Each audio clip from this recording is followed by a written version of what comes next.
Hey everyone, welcome to the NintendoFuse Podcast. This is episode 314, recorded on May 6th, 2025. And we have so much to talk about on this episode. We're talking about some unfortunate news in the video game industry with some price increases and some other companies that are being having layoffs yet again and all the kind of things. But we're also talking about some exciting things. We've got the Switch 2 coming out soon. We have all pre-ordered our Switch 2, and we're going to share our stories, our horror stories from that experience as well. But we're going to get into all of that really soon in this episode. But if maybe this is the first time that you have tuned into the NintendoFuse podcast, my name is Steve, and I am so glad that you're here. I'm also, of course, joined by my co-hosts of Barry and Greg. Barry, how you doing? It's officially less than a month until Switch 2 Yeah. launch. Are you excited? Oh, I'm hyped. I'm ready to go. I'm panic. I'm a panic mode now because there's so much to do in those 30 days. There's so many games I want to play. There's so much work to be done. There's so much life that happens in those 30 days because I feel like life is going to it's still going to keep going, but it's going to be like, how do I squeeze? It's a new element to squeeze in there, and there's no more hours in the day, so it's trying to get as much done now as I can before that extra little slice comes in for the at least for the first, the usual first 30 days, 60 days, that new console honeymoon phase, if you will. Right, right. Greg, are you excited? Are you feeling that soon honeymoon phase as well? Yep, I just gotta make sure everything's all set and ready to go. So I was actually kind of moving some of my more retro systems down to the basement just to have more space for all the upcoming Switch 2 stuff I want to be need to keep stocked up. So I just kind of hoping to try to reduce some of the clutter in my office just to be adding more in when it's all here and ready to go. Yeah. Oh, that reminds me, I haven't even thought about how I'm going to rearrange things to make room for this new system. So, man, I need to take a whole day for that as well.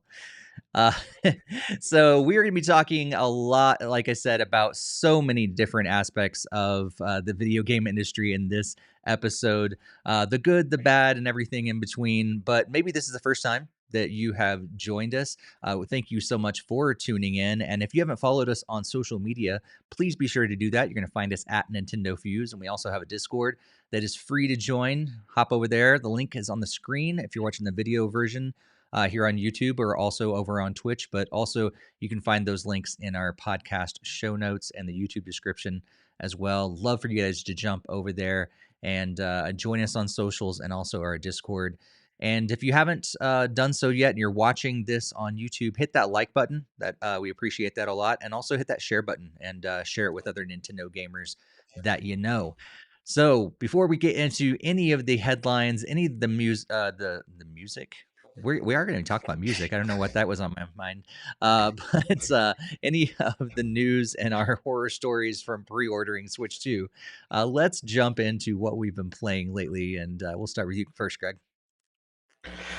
All right, so this is another lower list for me, and that's just due to the health stuff that was ongoing with my wife over the past at least especially over the last like 5 or 6 days here. But I did get some time in to do Beyond the Ice Palace 2, so that was another upcoming game chat that me and Barry will be hopefully be launching here soon. But so more to come on that. And then pretty much it was mostly just the staple set of games, the Roblox games I play with my daughter and some other new recent Discord friends I made on there that I play with it too. So it's getting even more intense there. Still playing through Disney Pixel RPG. They're wrapping up the point 0.5 anniversary thing, and I did was able to summon a copy of Jafar, so I was pretty excited about that because I was missing him from the earlier event earlier this year, I believe. It was like a random thing in January that I missed out on. So that's really cool to always get another character to train up and level and all that fun stuff. And then I actually spent especially over the last 5, 6, 7 days, I spent a lot more time in Pokemon trading card games. So previously, I was playing a lot more just casually, and maybe I remember to log in here and there. But I think it's safe to say that I think I finally hit like the hook to try to make it more of an effort to get in every single day. Welcome to So the club. yeah, so I'm finally getting all used to how everything works. I'm doing the wonder picks now, and then I recently found I had like 300 some stamina thing, like hourglass things to use, and found I think I was playing around with the open the 10 pack thing, and I do like the animation of that a lot. It goes a lot faster. Like you can just do one swipe, and then it just opens all 10 packs. You don't have to like Oh, do I've that not like done the 10 15 pack times. yet. Yeah. Hmm. Yeah, it's just one swipe. Hmm. So that's, I mean, it is. I still kind of don't like the UI interface. How you have to like hold, like it wants you to like swipe up to send the cards here. You got to swipe right to do this. So like, I don't like all these You have to confirm nonsense, everything. Yeah. controls. And then I apparently spent some of my pack points, and because it was not very clear on what was happening. So Hmm. um, I have a beef with the Pokemon company with that, because it was saying I was exchanging. So I am thinking I'm getting rid of exchanging duplicate cards for like more points or some other type of currency. But no, I was getting more additional copies of this card. So Hmm. I think they should repay me my lost currency, because that's very confusing. Because normally when you exchange something, you get rid of something in an effort to get something else. You don't exchange um, to get more of something like Yeah, that. you get So I every feel like time you open up a pack, you get pack points, and you could use it to buy any card you want from that set. I yeah. So get here what I you was. mean though, Greg. I was confused by it for a long time as well. I decided not to do anything with it because I was confused though. But it sounds like you went ahead and went for it. Well, yeah, it was just like, oh, you have like you can exchange, hit the plus sign. So I thought I had multiple of this card. So then I was Yeah. like, okay, let's exchange it. Like, nope, we'll just steal all of your hard-earned points. And You're exchanging too bad you points can't. for it instead, yeah. Too bad you don't get this another card that you're probably missing from the set. So that was very frustrating to see that all the points were just spent because the game doesn't tell you exactly what you're exchanging. It just makes it seem like you would be exchanging cards, but like apparently you're exchanging Yeah. some other mythical currency that you can't even see. So that's my beef with that. Was doing some more of the battles, and I saw they had like a new battle event, so I just was having fun with the auto thing there. I did try random versus match, and I'm surprised they don't have the auto there, because I was kind of confused on how to do it. Hmm. Because like I had done the tutorial way back like a few episodes ago, and then I didn't really remember how to do all Oh. the actions with it. And it was just it kept yelling at me, and the timer was counting down. And like, put a Pokemon in the main center. I'm like, I'm trying, but it's not dragging it down there. Like, I don't understand why it's so complex to do something like that. That's where you go to the solo, because there's a ton of solo battles they have with challenges with each of them in different difficulties, and mess around there first until you get comfortable, and then you go on the online. Yeah. Yeah, I was. Yeah, I saw there was like some missions or something associated with that. So I think that's why I Yeah. try to dive into at least one versus match. I did surprisingly win somehow, but um, Nice. Yeah, the almost. mission, like, do 50 battles for a shiny Rayquaza that's going on right now. Like the CPU battles count, so you don't have to do it against other humans. You can do it in the event, and you could do it against the CPU. Yeah, I mainly tried it out because there's those stupid red exclamation marks that I really hate in Yeah, games like this, where it's like, you've never accessed this page. Please go Yeah. here immediately. Please do this right now. And like, Yep. it's always a issue trying to clear all the daily quests, because there's like 15,000 menus, and like I cleared them all out, and I exit out, and then like, oh, by the way, there's more missions that have to be cleared. And I'm like, well, why didn't you just show them all to me, and like, here's all the ones you cleared, and I can just tap on all of them. Like, why does it have to like close down, and then you immediately have to go back to then it shows you the ones that there's more to be cleared? Like, that doesn't make any sense. Yeah. Yeah. There's definitely some tweaks they could make to improve quality of life, but yeah, I'm glad you're getting in more into it, though. It's fun. Yeah, that was basically my beef with it so far, and I'll still be continuing to play onwards and all that kind of stuff. Cool. You'll need to do some featured cards and decks on your thing, so Barry and I can start to give you more. I don't know what you get for it, but was it some sort of currency or coins or something like that? But we can like your it's things shop and tickets. It's yeah, shop tickets, tickets. so you can buy There it stuff is. in the Yeah. shop. Yeah, I was just trying to figure out how to even make decks because that was even kind of confusing. I was trying to like, well, why won't it let me use the fire card in this battle? Because and like I don't like it only was letting me use the green deck, and then I eventually found like a deck thing to build, and then it gave me like, oh, here's the tutorial on how to build a deck. I'm like, well, that would have been useful like 5 months ago. Like that would have been nice to know, but. Barry, what have you been up to? Yeah, so I also haven't been playing as much because I've been away for a good chunk, and I also had family issues, health issues to deal with. But yeah, so I intended to play a bunch of stuff, getting on the plane for the first time in a while. I'm gonna play on the Switch. I never played the Switch on the plane. I played the Switch a little bit in the hotel room, and that was Now you're about it sounding like at me. night. Yeah, So much I was good all intentions. intended to. So much. It was there. It was my backpack. I did play in the airport terminal waiting for my plane because I got early. I got there like an hour and a half early. So I was like, well, I'm gonna sit here and just play. So what did I do play? I did play more Pokemon Unite, which is the main thing I've played even in the hotel to keep up my streak. Played some Star Overdrive again. There was an update, but there's a future update coming, and there will be a game chat and an industry talk with the developer coming this week. So stay tuned for that. Played a little Which Way Up Gravity Games on the Switch, which there will be a game chat coming soon. Steve and I did that.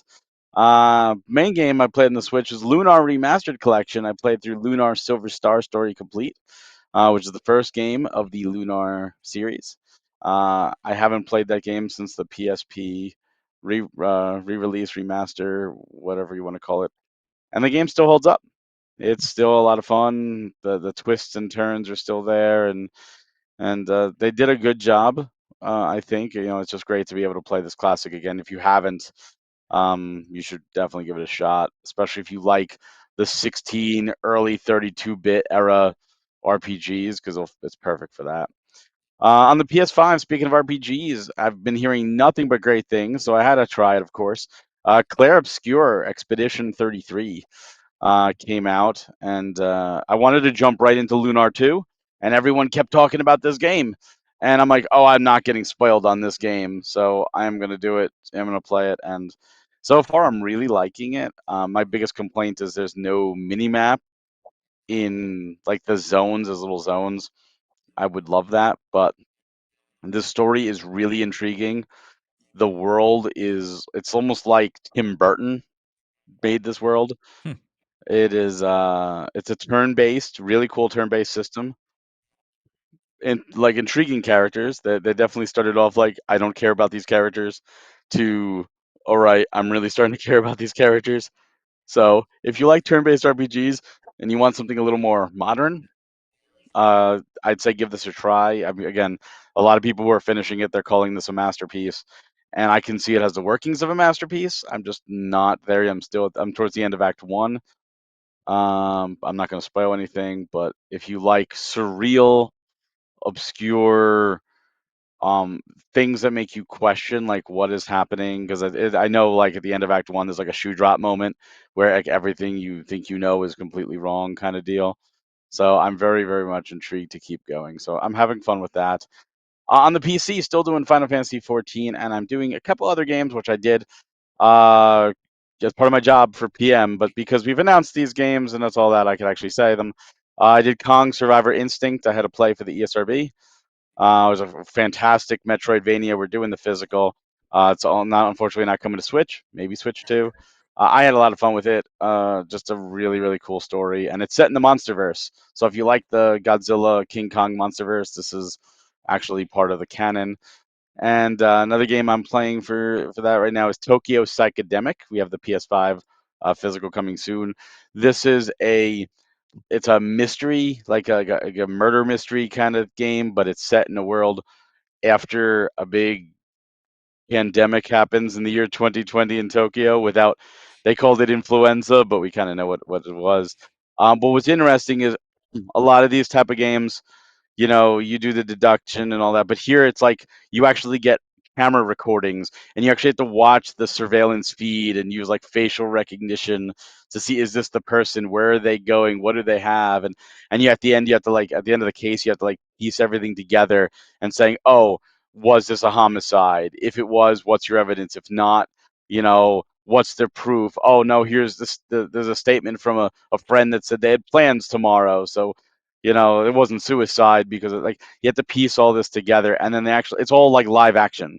Like the interaction with the characters that you're part of is like anime. They're like animated, but then like the surveillance footage is like live action, and like there's news broadcasts at the end, live action, and they record it whether like you got a perfect score or whether you got, like, oh, they ruled it as it was an accident, but the cause was unknown if you didn't do it right, and I think that's really cool. So it's a really unique take on the visual novel mystery. I'm having a lot of fun with it. So that's coming to physical at PS5 later on, but I've been playing it on PC for testing and all that. Which Way Up Gravity Games again, because I also played it on PC. Because Steve and I used some magic through Steam to play multiplayer. Because you can't do online multiplayer in the Switch version, and the only way it's done on Steam is by using the Steam's function to kind of like almost like remote play. There's no actual online built-in stuff in the in the software, which is weird. Yeah. But it it does does have open the local. door that Greg, I think you should be able to join in. We should play all three of us sometime because Yeah, we I should be think able to. the more people in this game, the more chaos, and probably the more merrier. Yeah. Yeah. Oh, definitely. And then a mobile Mario Kart Tour still, and like Greg's Pokemon TCG Pocket for sure. So playing. Cool. Going into the chat, it looks like was this Brooklyn? Brooklyn, yeah, Broad Brooklyn I'm 40. gonna say Brooklyn, either Brooklyn or Brooklyn. 40. It's talking about Just Dance 23, 24, and 25 will be compatible with the Switch 2. And then also suggest if Nintendo celebrates 40 years of Super Mario Brothers, then Ubisoft has to make a third Just Dance Super Mario Brothers map. And hoping to we're gonna get Jump Up Superstar or Peaches in the next Just Dance game. That would be fantastic, for sure. There's a common theme. I've also not been playing a whole lot the last couple of weeks. This is an incredibly busy time, and I'm really glad that Nintendo Switch 2 did not drop in this month. It'd be nice to have one, but I wouldn't be playing it very much because I just don't have the time. But yeah, as Barry said, I played some Star Overdrive, and similar what he said. We're going to be dropping that game chat very, very soon, along with the industry talk that he had with the developer. And then, we played some Which Way Up Gravity games. And Greg, we definitely need to get you on that sometime. And basically, all you need to do is just have Steam, and we invite you and we play through one of our copies. So you don't even need to have the game. You just basically access it through Steam Remote Play. So it's a chaotic game, and not to spoil our game chat, but the single player sucks. The multiplayer is really fun. And played some Rocket League. Not very much until like the last couple days because I just haven't had a whole lot of time. The Ninja Turtles event wrapped up, and now we're in a Star Wars event, which is okay. They've had some other Star Wars events in the past that was better. Played some Clash Royale, of course, and some Pokemon TCG, and I am just realizing that I put it in the wrong order on my list there. It says TGC. I was like, what is that? Wait, I must have been half asleep when I wrote that. But yeah, let us know what you guys have been playing as well. If you haven't told us in the chat, let us know in the comments after the fact, and we'd love to hear what you've been playing. But yeah, as we mentioned earlier, we are 1 month out from the worldwide release of the Nintendo Switch 2. And it's got me thinking of a few things. Number one, how am I going to stay focused until it releases? Because I've got a lot of things going on, but I am really ready to be playing this new console. That's always exciting. And then also, how in the world am I going to keep up with all the work that I have to do while I'm probably going to be staying up really late and waking up really early and playing a whole lot of Switch 2 for quite a long time. So fortunately, I've got this. My Magic Mind Daily Focus Shot. In fact, I forgot to drink it this morning, and I could definitely tell that I was not nearly as focused as I normally am. And I'm very thankful to Magic Mind that they've sent us some, and so we could try it out and tell you about it. And so, Greg, as you're telling us about your experience with it, I'm going to go ahead and take mine now because that way I need to focus the rest of this podcast. So, Greg, what's your experience with Magic Mind been like? It's been very helpful. It keeps like my mind focused and ready to go. So later on we'll be talking about the Switch 2 pre-orders. I was able to stay like calm and like all focused through that, and then even with like the help of the benefit of like the nighttime one, after all the surge of adrenaline of like trying to go through and get secure the console and any disappointments that we'll be discussing later. But then basically I was able to just put the mind right at ease and was able to really help me go to bed later that night. So I have really Magic Mind to thank for helping me to secure the pre-order and get me through that difficult experience. And then pretty much it also has been ongoing with all the other games and everything else ongoing as well too. So it's a very beneficial thing to have on a daily basis. Cool. How about you, Barry? Yeah, as mentioned, I just went on a trip, and it was an early flight, and it just happened to be the same day that the Switch 2 pre-orders launched. So I was up very late to pre-order, and I had very little sleep before I had to get up and catch my flight. And Magic Mind helped immensely because it wasn't one of those trips where I land and I get to go to the hotel and I get to just relax for the day. But no, I landed and immediately had to go to the office, and I immediately started working and getting things to the convention center and setting up for the following weekend. So I was able to hit the ground running.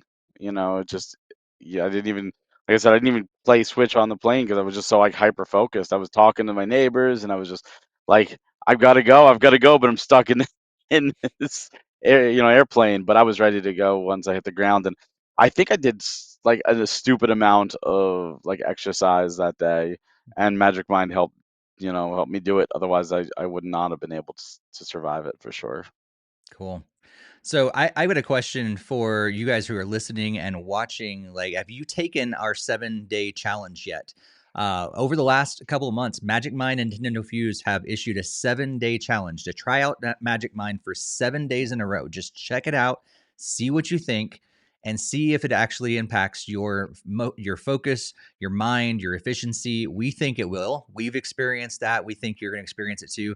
Again, it's 100% safe. It's made from third-party tested ingredients. It's made from, they've created this scientific advisory board with doctors and medical researchers. It contains all of the vitamin C that you need for a day, all the vitamin D. It's sourced from the best suppliers. They spent over 10 years and made over 100 different formulas to perfect this thing.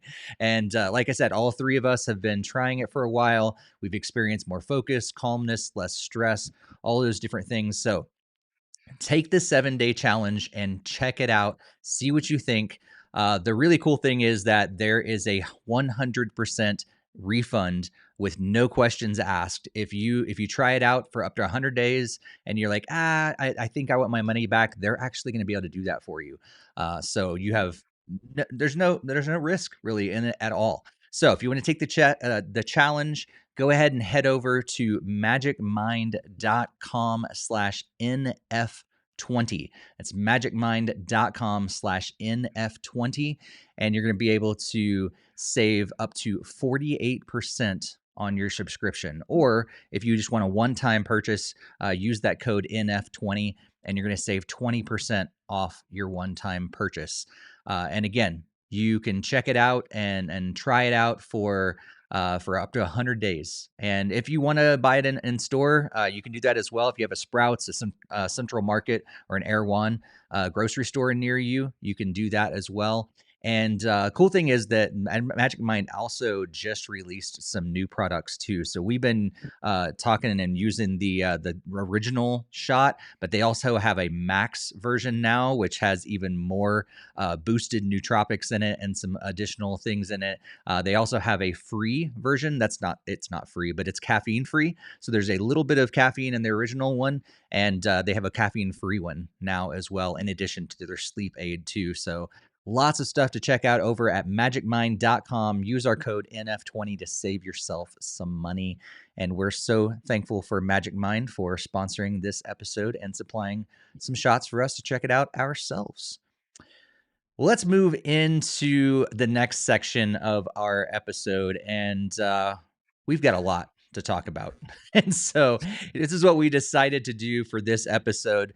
We're gonna talk about our headlines like we do normally, but we've split them into two different sections of headlines.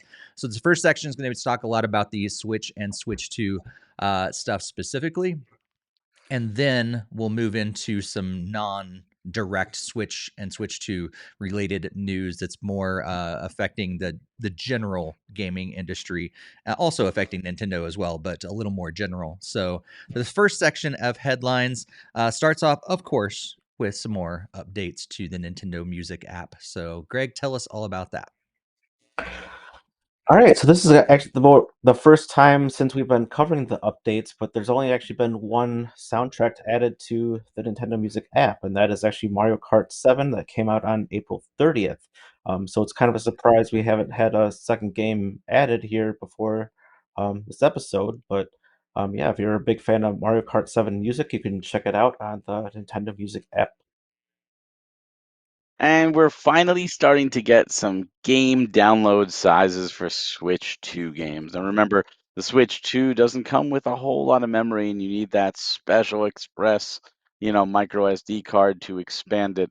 So if you're thinking about going the digital route, or if unfortunately you're stuck using a game key, be prepared to lose some good space with games like Cyberpunk taking almost 60 gig.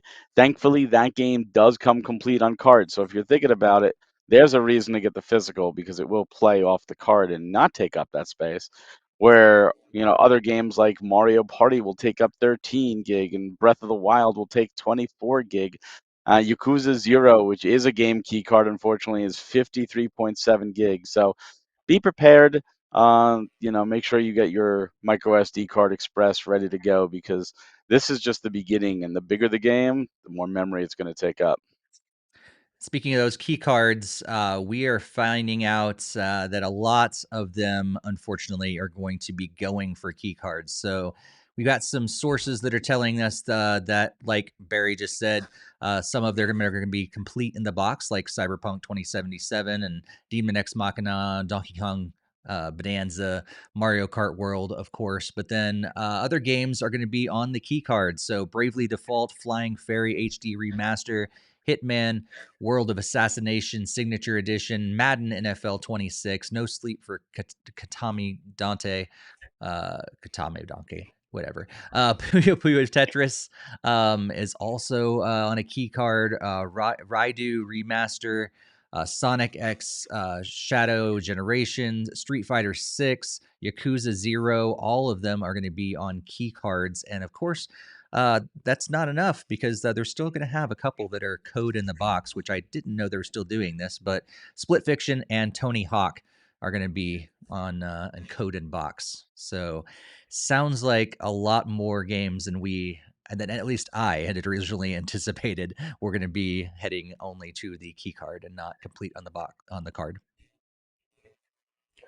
So today we finally got a meaningful update from the Nintendo Today app, and as reported by some of our friends at My Nintendo News, we finally get some details on some of the profile icons that will be able to be used for when you have your Nintendo 2 Switch console. So essentially, there'll be at least 258 different icons to pick from. And just for reference, the Switch 1 had 147. These do not include the ones that were acquired through the Platinum Points and any other special means to have that. But that's just fun thing to note, and there'll be some pretty good representation between like the Mario and Legend of Zelda and Animal Crossing, along with even some of the lesser, smaller niche titles like ARMS and stuff will even have their own representation here as well.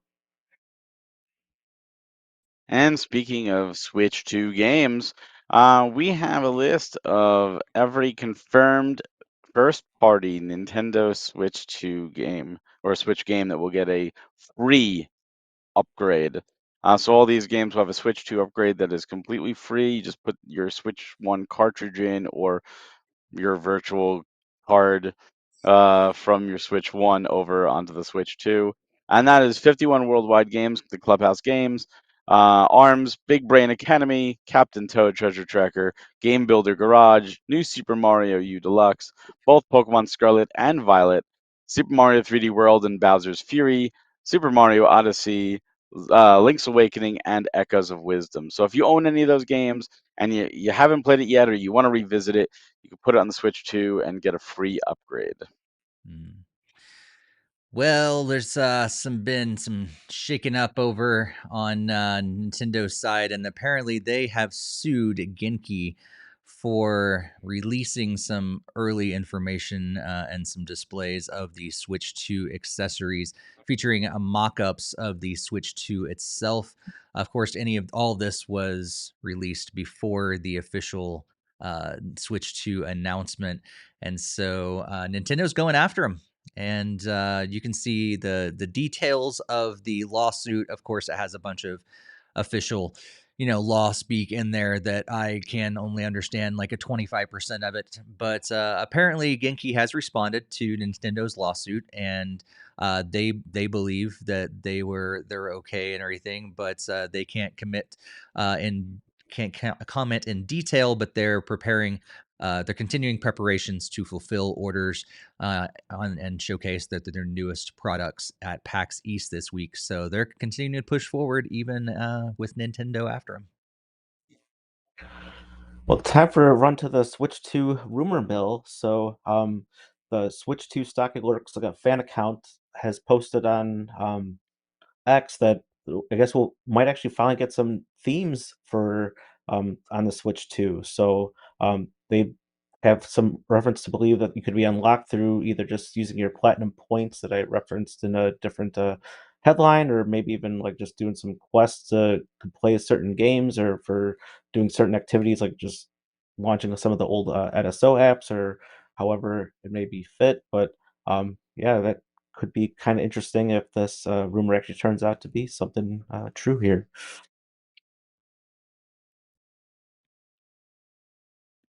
Oh, Barry's muted. And if you're looking forward to your Switch 2, and maybe you still have your Switch 1, you're not trading it in, or maybe you have multiple Switch 1s, multiple TVs in the house, and multiple Switch docks.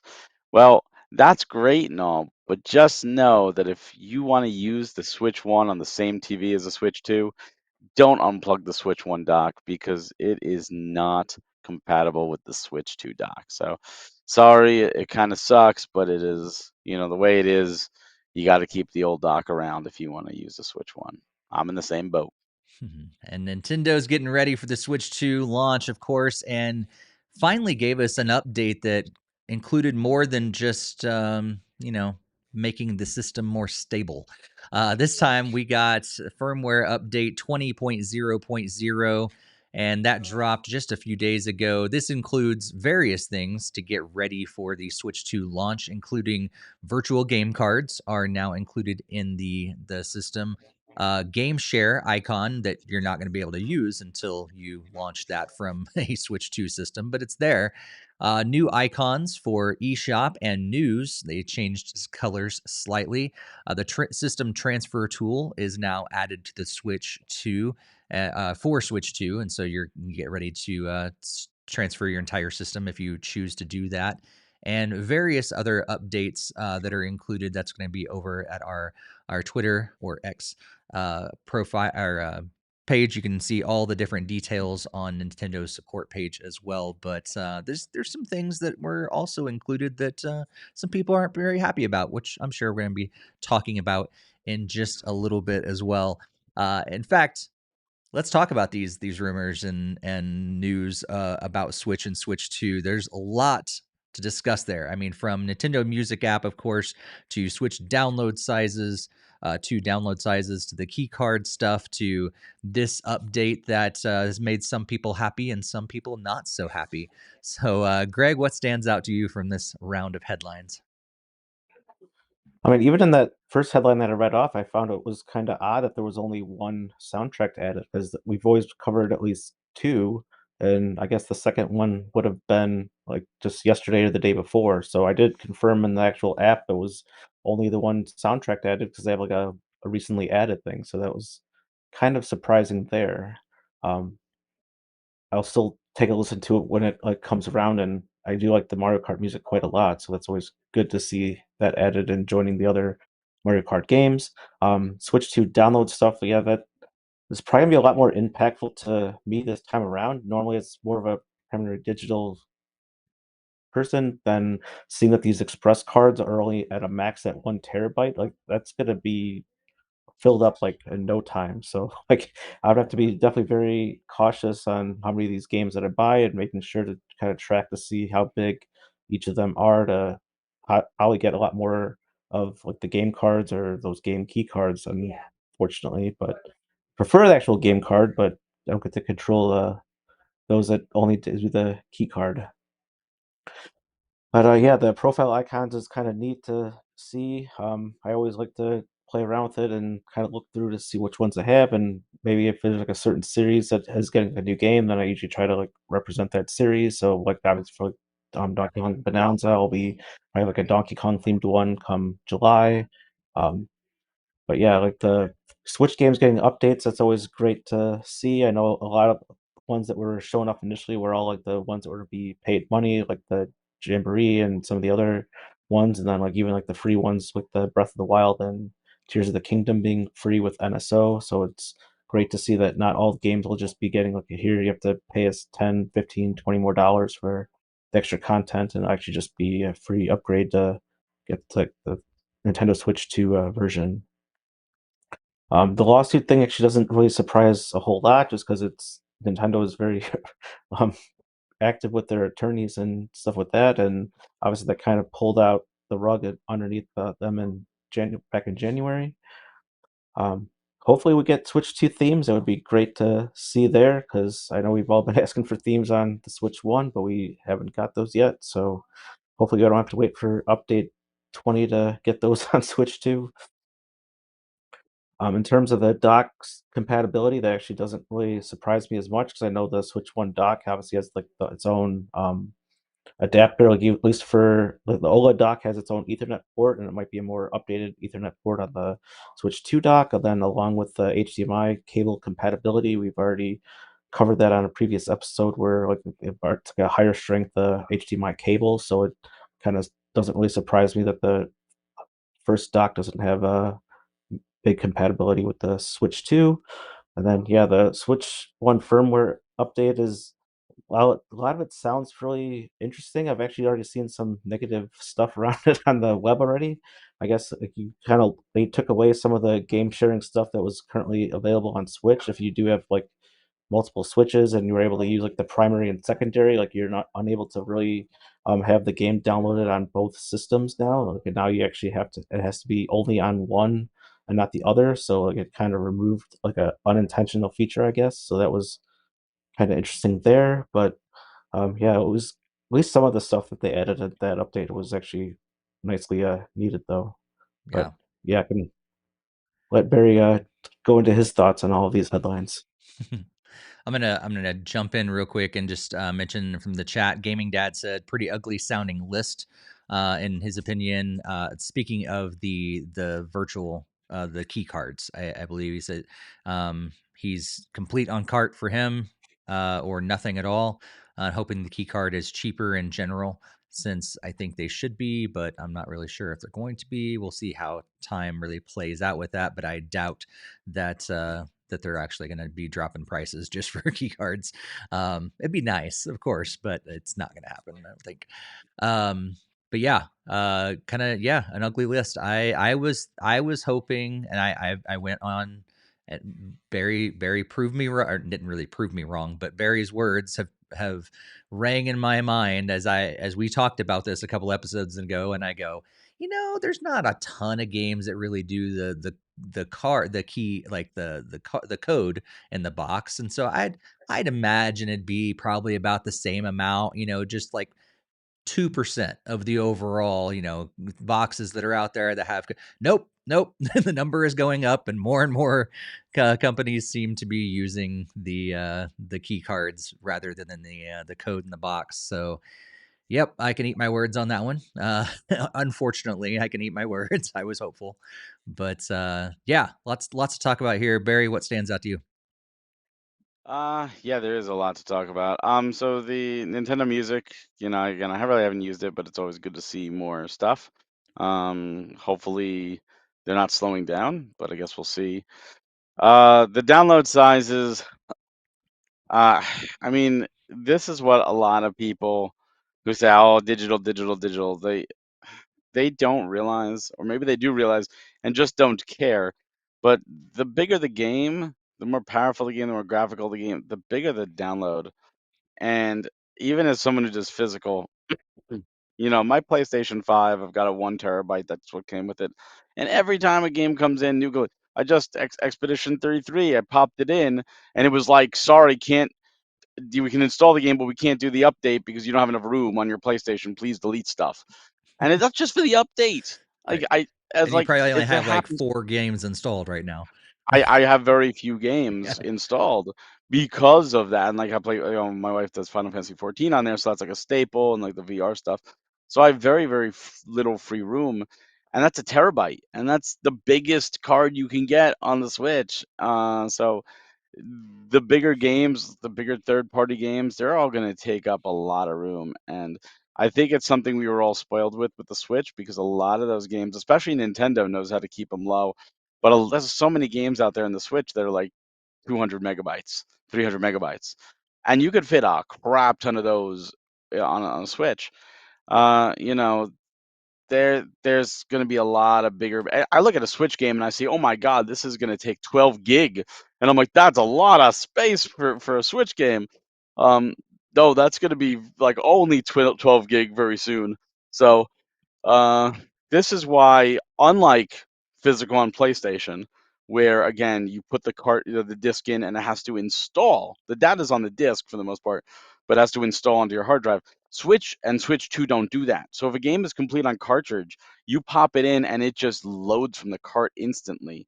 The only thing that goes in your system is any update that happens that you need to update, or save data. And save data is very, very small. So that's going to make the physical games that are complete that much more appealing because you could just boot them right up, and there's going to be so few of them, unfortunately, and they will not take up. So if you want Donkey Kong Bonanza, if you get it the physical, it's not going to eat up any space on your hard drive or in your SD card that you can then use for another game. You have to worry about it. And thankfully, Nintendo first party games are going to be complete on cart. They're doing that, but the majority of third party are not. So I'm very upset about it. It's one of those things where I said to myself, I'm not doing the Switch 2 set. I'm just not, because the Switch set is insane enough. There's a chance I might wind up doing the Switch 2 physical set because it might be incredibly, incredibly small. And what's funny is, games like AI3, like you mentioned, is a game key card, but it's not on the Switch. So the Switch version is on the cartridge, but the Switch 2 version is not. And that's like, you might as well buy the Switch version, pop it in the Switch 2, and play that. Same with like Sonic X Shadow Generations. There's a Switch version, Mhm. and that's physical on the card. So it it's so weird when the Switch 1 gets the complete on card and the Switch 2 get the game key card. Mhm. So we're in a very weird world.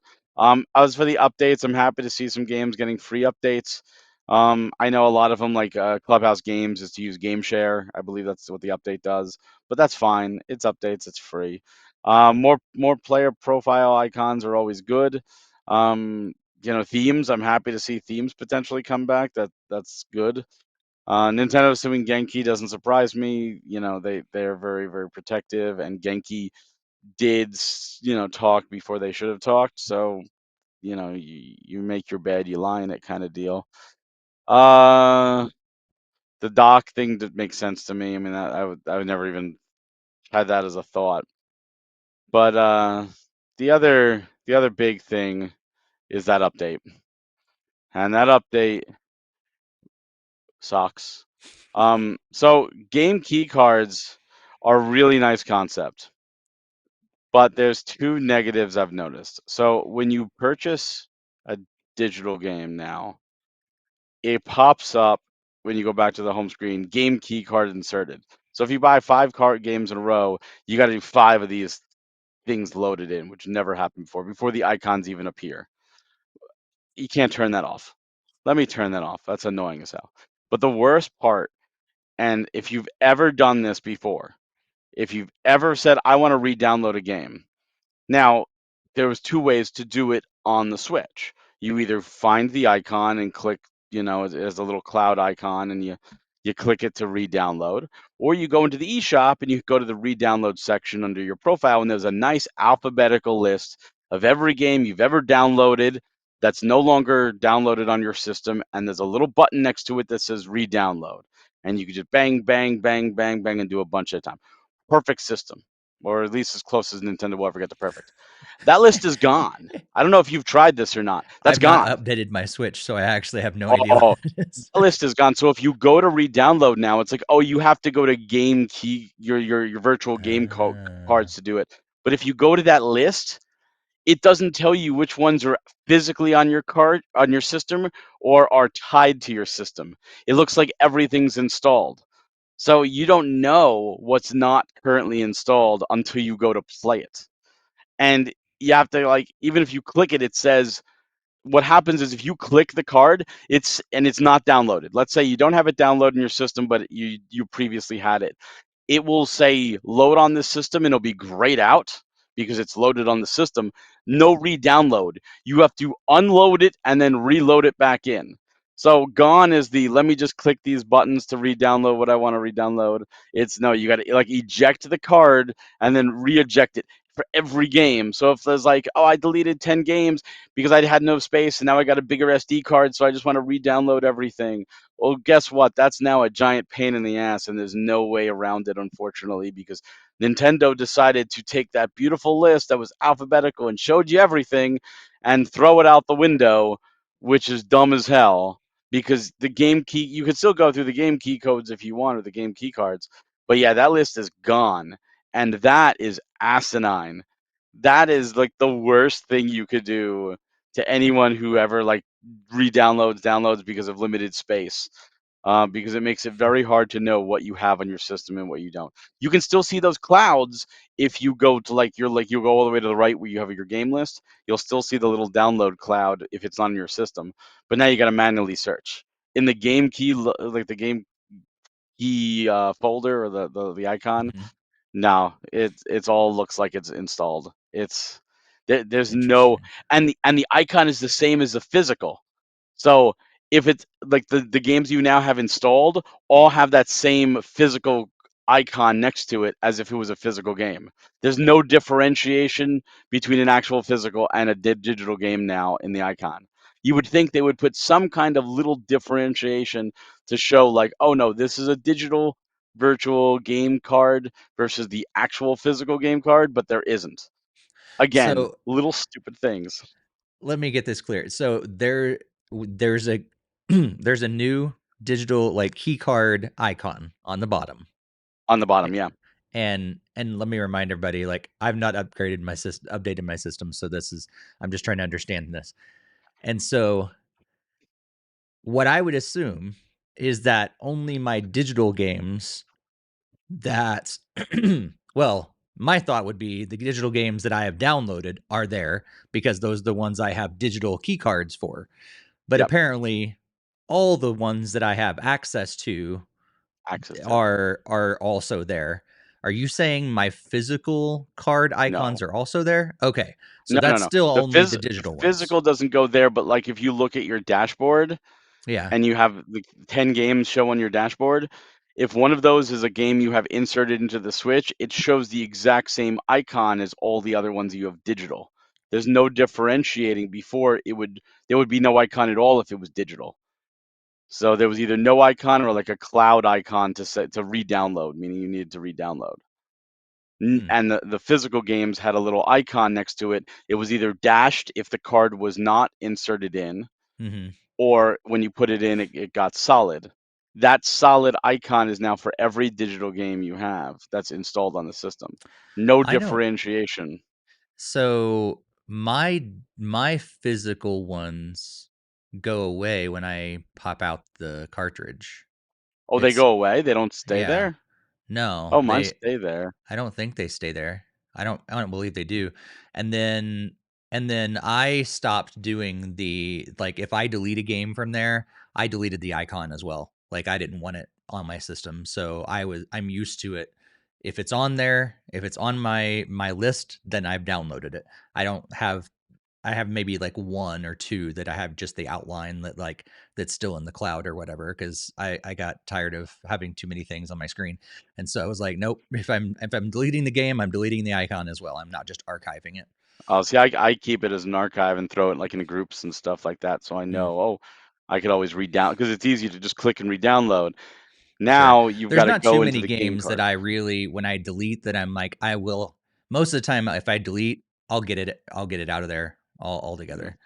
Tired gaming dads like me, the icon His stays. It stay just when he stays, pops and up it's the just card. a dashed, I don't like there's a remember dashed that being card on. appears. You know what? I got my Switch right here. I'm gonna look because I still haven't Yeah. updated it, so I'll find out. Don't update. Greg, have you updated yet? Greg, you're muted. Yeah, that's probably a problem there. But yeah, haven't had really a chance to really play around with the list. I mean, I feel like I normally did archive because it was like, oh, you're running out of space, please free up Yeah. space and we'll archive it for you. I haven't really played around with the settings and I haven't really like dove into it, but I did do like the update. I thought it even did like a double update. I felt because like there was a There was second two day that I had updates. a yeah. There was an update, and then after a big update, they broke something else that they fixed, of course. But But yeah, it's one of those things where it's so weird. There's a saying, if it ain't broke, don't fix it. And I felt there was zero reason to get rid of that re-download list. That list was perfect. Like, it showed you everything you ever had, and it omitted anything that was on your system. So it only showed you, and it was just, even if it was just DLC, it told you have DLC for this game that's not installed on the system, and it's just DLC. Maybe it was free DLC you grabbed while it was free or whatnot, or before it was delisted, and it still showed. And you had a nice list, and you could re-download, bang, bang, bang, bang, bang. Yeah. That you can't do. So does yours still keep it They there? are, and so I'm realizing as I'm going through, I'm like, I don't remember what I have on physical cart and what I don't have downloaded. And glancing at the list, it doesn't tell you either, as it is current, like the old Yeah, before the it update. does. It does. Until you hover over it with the, like, if Yeah, it's you thing, can then hover it over. gives you a little icon next to the Yep, name. But if you're just looking at the list by itself, correct. the icons are not different. Don't dare. But yes, they are there. I think the thing is, I just don't have a ton of physical games apparently, so I'm not used to them staying on But there. But apparently they are. you see the dashed out card if it's not No. inserted. Oh yes, if it's not inserted. Yeah, Yeah, but but that only pops up once you're once you're highlighted. you're highlighted on it. Yeah, yeah, Yeah, but yeah. if you highlight the whatever game you have in there physically right now, you'll see that dashed in is filled in. It's Yeah. like a little cartridge icon. That appears now for every of all your other digital games. Like if you highlight any of your digital games, there's no icon there. Now everyone has that same icon, so Because you might it's a digital card that's in there. yeah, which is Yeah, stupid. Like they could that put a little is. symbol on it to show like it's a virtual game Got card it. versus the physical, but now they all have the exact same icon, physical or digital, which is dumb as hell because they That had makes the sense. opportunity to just make a different icon or just even a slight variation. Yeah. But no, it's all the same. So Wow. That's unfortunate. Well, I know that there were some other things. I know Nintendo Prime got really upset about the not being able to share games like he did before as well, and that kind of blew up. And some other people got upset as well. I've never had the desire or need to do that, and so I'm not personally affected by that.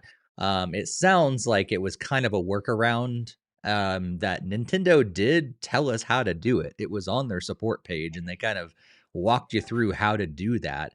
But that apparently with the update is now no longer able to happen anymore. So you can't do that workaround to be able to share your game in that way. But again, I never had the need or desire to do that, so I'm personally not affected. But yeah, Barry, looks like you not either. I never had the need to do that. Um, but I understand there people will always find workarounds because, especially, gaming is a luxury. It's expensive. It's only getting more expensive, as we'll talk about. But especially like if your kids, high school, if you have the ability to somehow like share games with your friends, like I mean, we used to lend each other like 64 cartridges, Super Nintendo cartridges, GameCube, yeah, all the time. Like, oh, can I borrow this game? So I get it. Now you can still do that, but there's two restrictions on the virtual game cards and sharing. One, they have to be part of your family plan. So if you don't have a family plan, you can't share at all. Not at all. But if and two, they have to be there with you. Like the switches have to be close. So I can't say, "Hey Greg, why don't you sign into my family plan? I'll put you on it and I'll send you a game every couple weeks to play." Can't do that unless we're physically next to each other, or at least near each other. Um, and those restrictions, I get it. If you were going to trade a physical game, you have to obviously be with the person too. But it does, at least with the whole family share thing, and I get it too. They don't want the piracy kind of deal. They don't want it going wild, but it still kind of sucks. I mean, I'm able to share with my wife and eventually my son, but that's it. Like I can't share with my friends. I could already do that with my physical games because they're there. So if it's a digital only title that I have, it's like it's good that I could do that, but it's still Mm-mm. it's not as good as it could have been, especially for NSO. Like maybe a reward for you've been an NSO member for 5 years. You can now, send to another NSO member of at least 5 years, one game every 2 weeks or something. Like something. Yeah. Throw a little bone for people here. Yeah. Or the game has to be, 5 years old. Like even something stupid like that. Like you're not making money off of this game anymore. Like this game is not selling. You know why? Because they're putting it up for pennies and they're still not selling. Yeah, go ahead, lend that one. Like Yeah. I guess something. I get the thing about only being in the same family group because they don't want, if someone sitting out there and creating their own, games service and charging people money and like, hey, I've got all the games, pay me so much and I'll just send them out to you whenever you want, because that would probably not be good for their economy. But the whole thing about having to be there physically is kind of annoying because what if, I mean, there's people all the time that are in the same family that living in different parts of the country.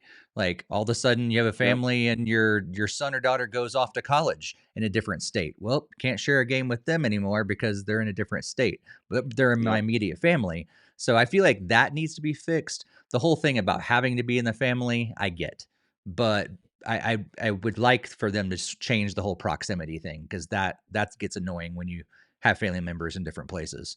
Greg, what's your thoughts around this?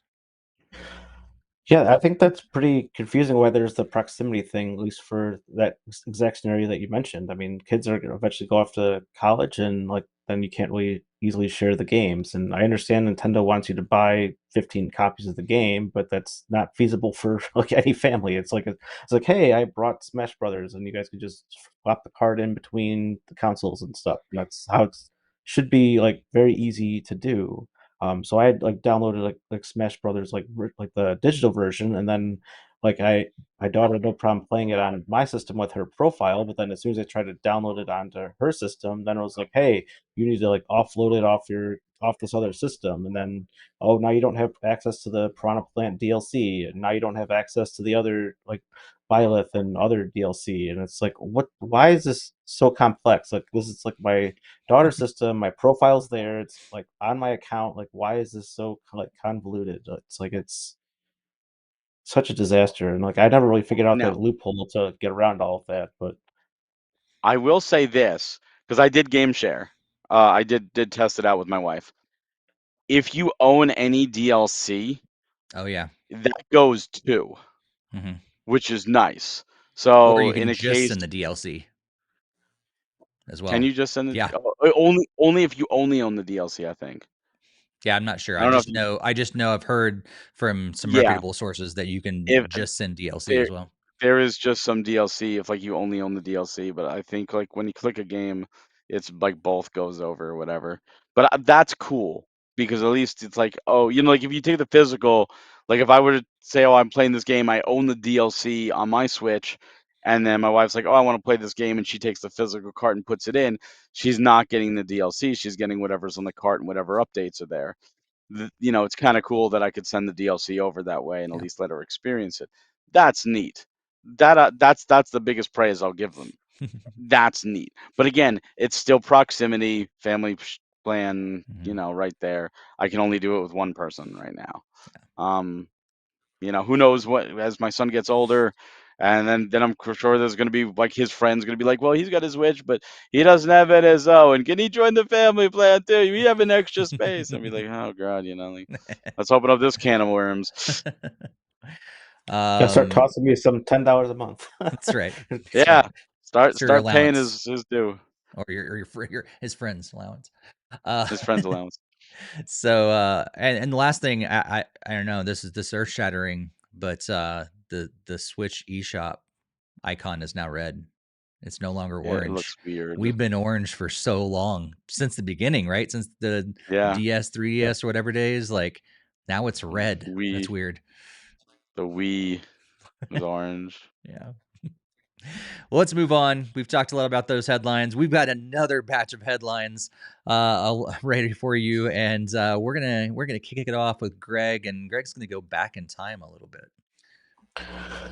Yeah, back in time, remember a particular channel on the Wii called the Homebrew Channel, but yeah, you might have been familiar with it had you had able to use one of the number of different shortcuts to get that on there. Apparently, the developers have recently announced that they have kind of had to remove the stuff because I guess it included some code that was part of like the actual like Wii system like update like thing, and they don't want to be have any sort of liability to get like sued for having like official Nintendo like Wii code like running like within their app on like the GitHub where like this thing was stored. So yeah, if you're a fan of the homebrew channel, it's now been effectively shut down.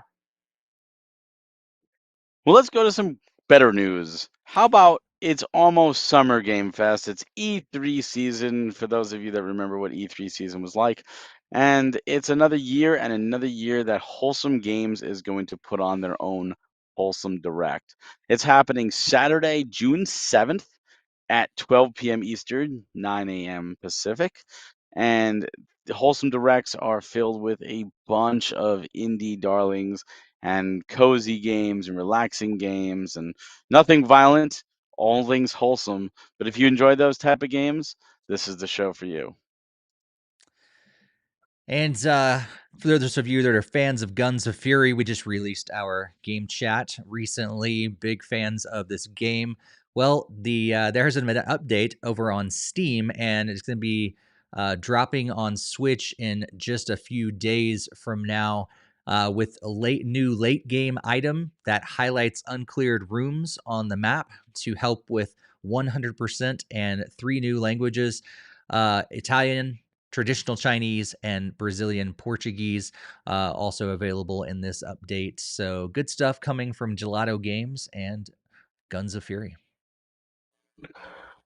So I have a pair of headlines here, and of course it goes kind of stinks for everybody involved here. So anyone that is a fan of GameFly and has like rented games through them, they have effectively announced that they are doing price increases. So that pretty much went into effect already as of April 30th.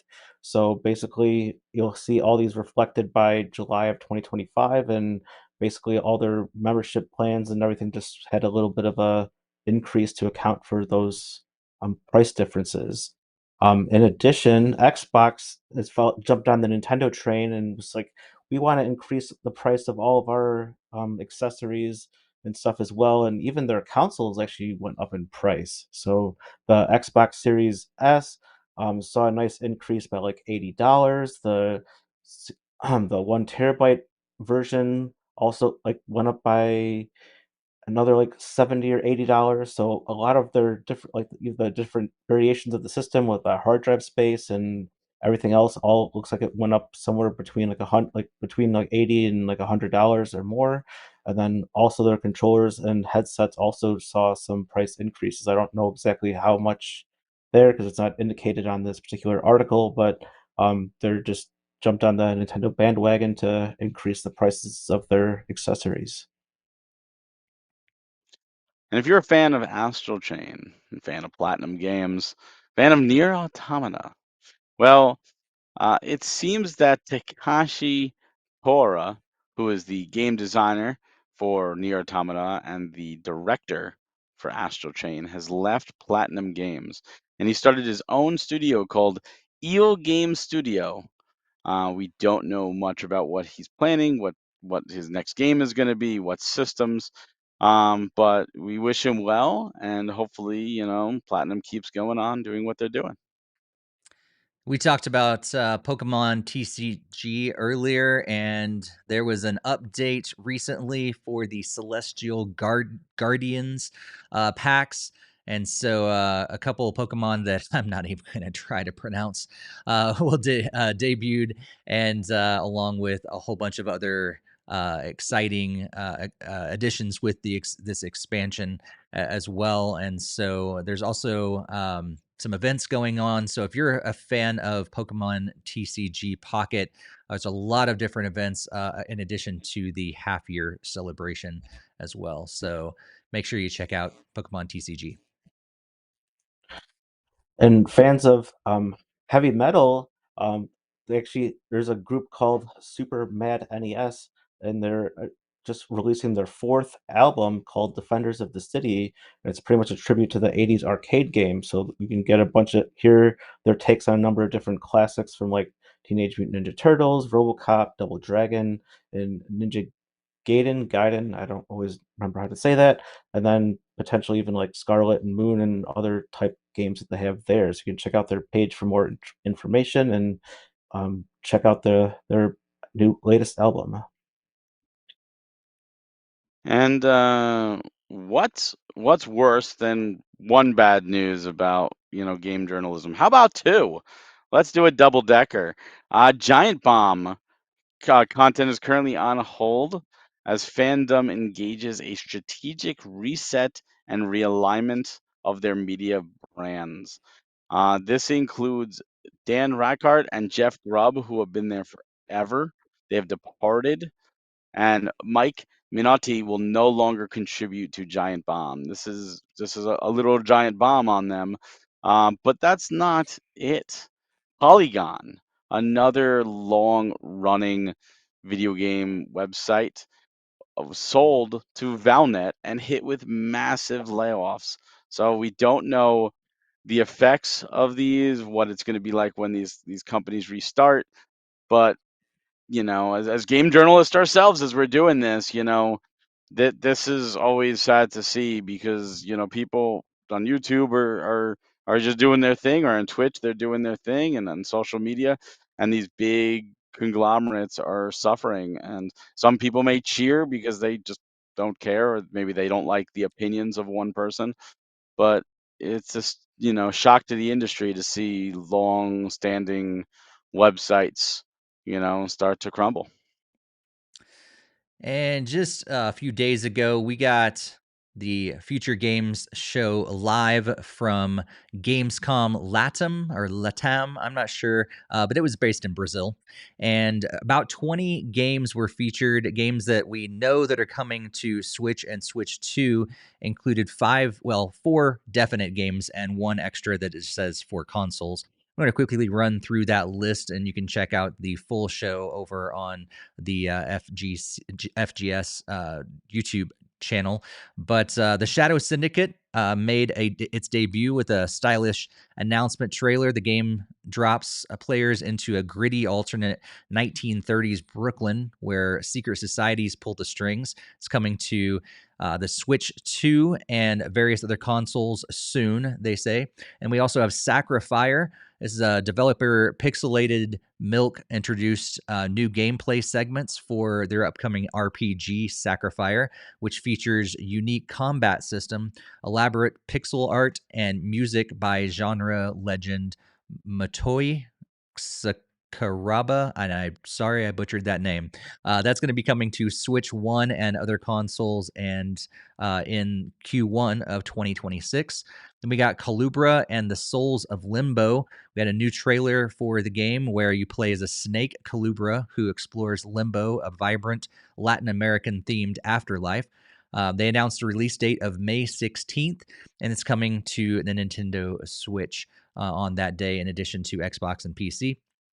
And then we got a world premiere for the reveal of Little Mage, a beautifully handcrafted, architecturally inspired, narrative-rich Metroidvania from brand new solo developer Little Mage. Also contains its own fully playable mini game, Dark, with thousands of cards to collect. It's going to be coming to PCs and major consoles, so we're hoping this includes either Switch or Switch 2. And then also the last one they showed off was Mouse PI for Hire. This is Fumi Games, and they talked about their new game where you play as a private investigator, Jack Pepper, battling through a noir-inspired city teeming with gangs, mobs, and crooks. Mouse PI for Hire is coming to Steam, PlayStation, Xbox, and Nintendo Switch later in 2025. So, Greg, what stands out to you from this round of headlines?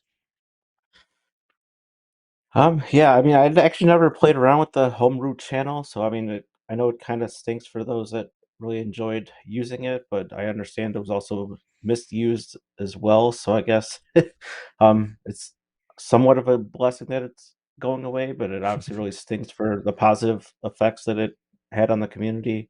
Um, but yeah, the Wholesome Direct will be pretty great to see that, and that'll be basically right after we get our Switch 2 console, so that'll be fun to cover in the following episode there.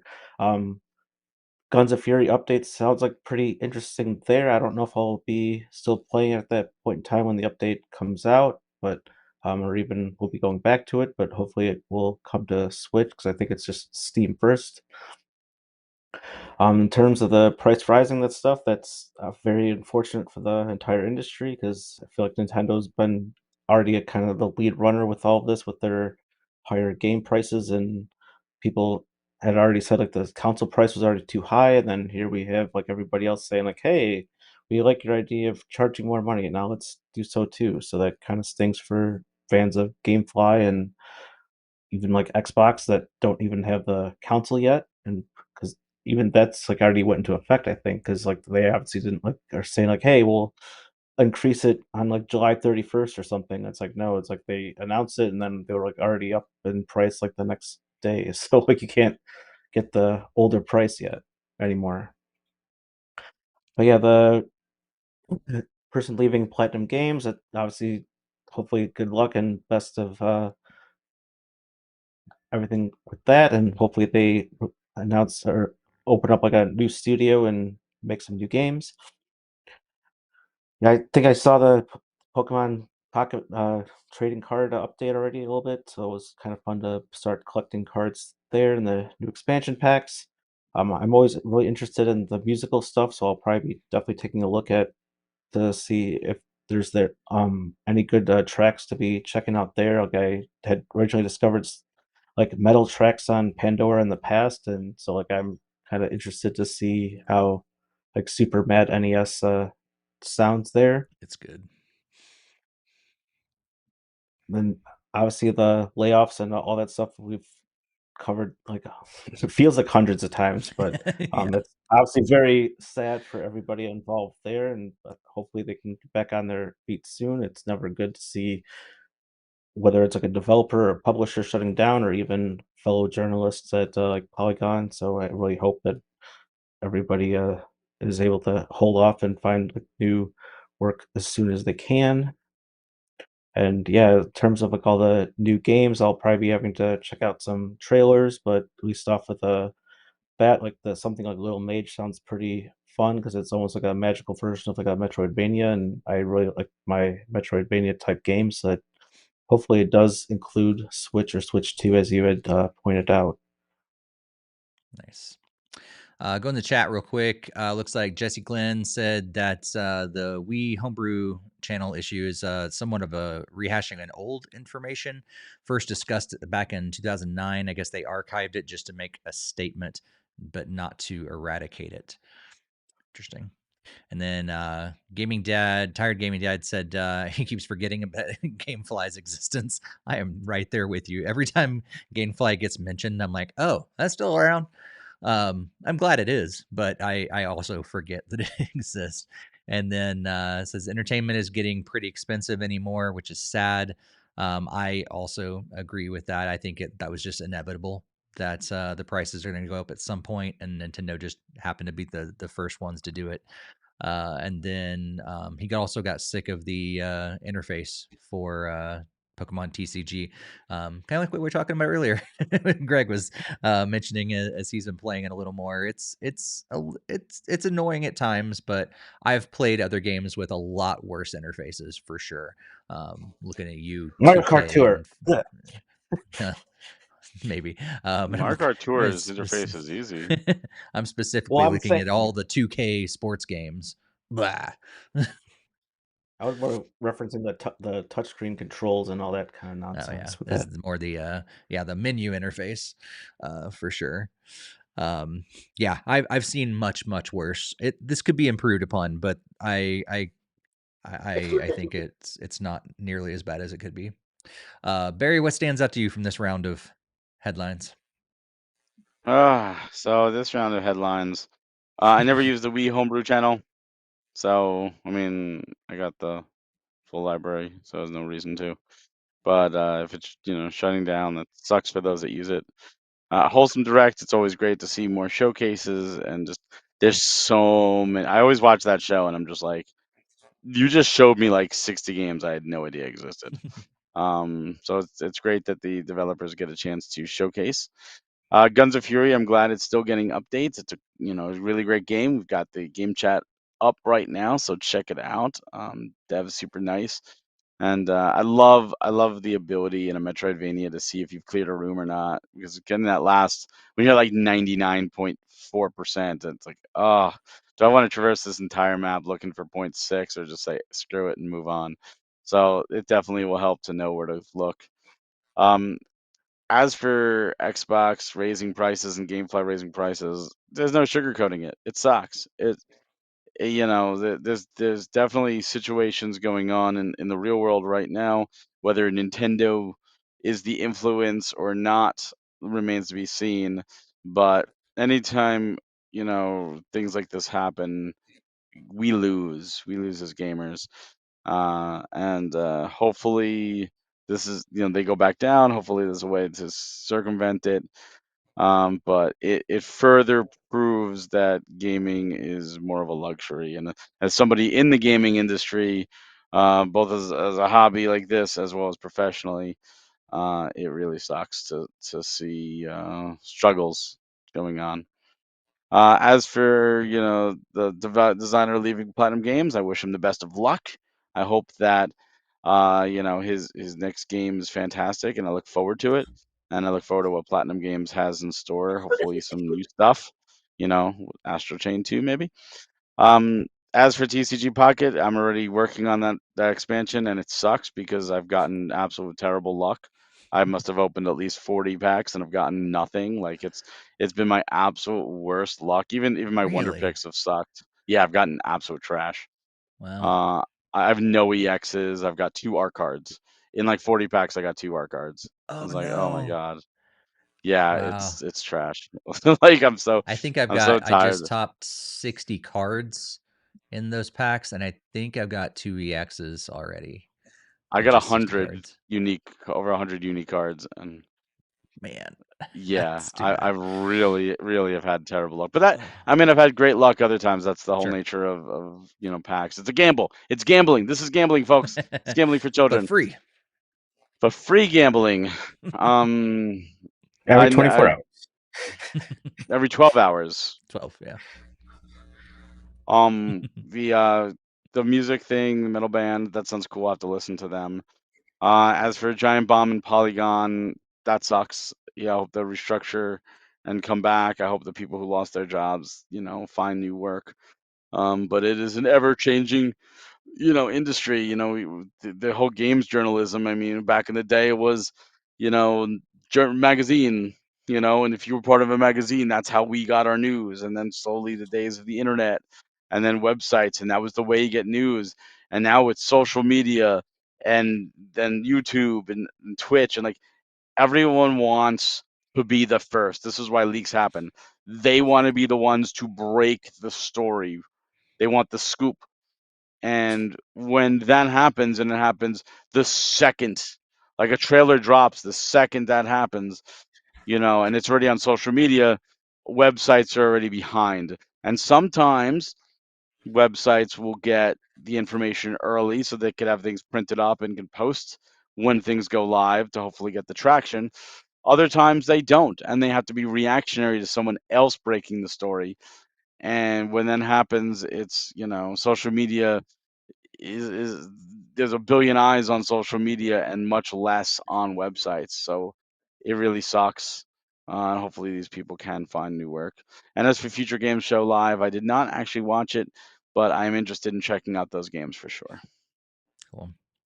Yeah, just walking through myself. I never got into Wii Homebrew stuff. I may or may not, for legal purposes, I may not have dabbled in other systems in the past, but I never got into the Wii Homebrew Channel, so it doesn't affect me personally. Wholesome Direct, same with you guys. Love more games, and especially Wholesome Direct just shows the games that are like just nice, wholesome games, and so that's always cool.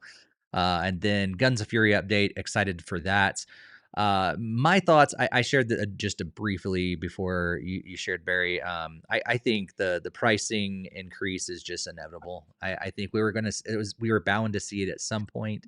Video game prices have been at a certain price for the last long time, and it was Nintendo, I think, just were the first ones to go for it, and so it was going to happen eventually. I think it's funny that a lot of people are blaming Nintendo, but if Nintendo didn't do it, Xbox was going to do it eventually, or PlayStation was eventually going to do it. It's inevitable. Yes, it sucks for us as consumers, but everything else is increasing. I was surprised that video games had not increased. The price of eggs has gone up 300%, but I could still buy a $50-$60 video game like I have for the last 30 years, which is just kind of crazy. So yeah, I mean, it sucks, but it's inevitable. Astral Chain stuff, it's kind of crazy to see lead designers going, but it looks like he's off to doing his own thing, so that's going to be exciting to see where that leads. Pokemon TCG, you've been talking about that quite a bit. The SuperMadNES album, I've only listened to a couple tracks, and it's solid. I highly recommend checking it out. The TMNT track specifically was like top notch. They did a really good job with it, so definitely recommend checking that out. Giant Bomb, Polygon, can't say much more than what you guys have already said. It stinks for those people, but it's a crazy industry. And just to what you were saying, Barry, that's why we don't really try to hit things anymore when they initially launch or break, because I did that for a while, and it was a lot of work, especially as volunteers, because that's pretty much all. None of us really get paid for this, and so yeah, trying to do that on top of everything else in your life is crazy to stay on top of that all the time. So it's crazy. But Future Game Show, yeah, some cool games that were shown off there. So that's it for all of the headlines that we had for this episode. But right now, I thought it'd be fun to share, to reminisce a little bit, because couple weeks ago, Barry and Greg and I and multiple people around the world we're trying to get some Nintendo Switch 2 pre-orders done. And if you've somehow avoided all of the news surrounding that, or for some reason you didn't try to get your own Nintendo Switch 2 pre-order, let me just tell you, it was kind of chaotic. Japan had their issues, Europe had their issues, we had our issues in the United States. It was ridiculous.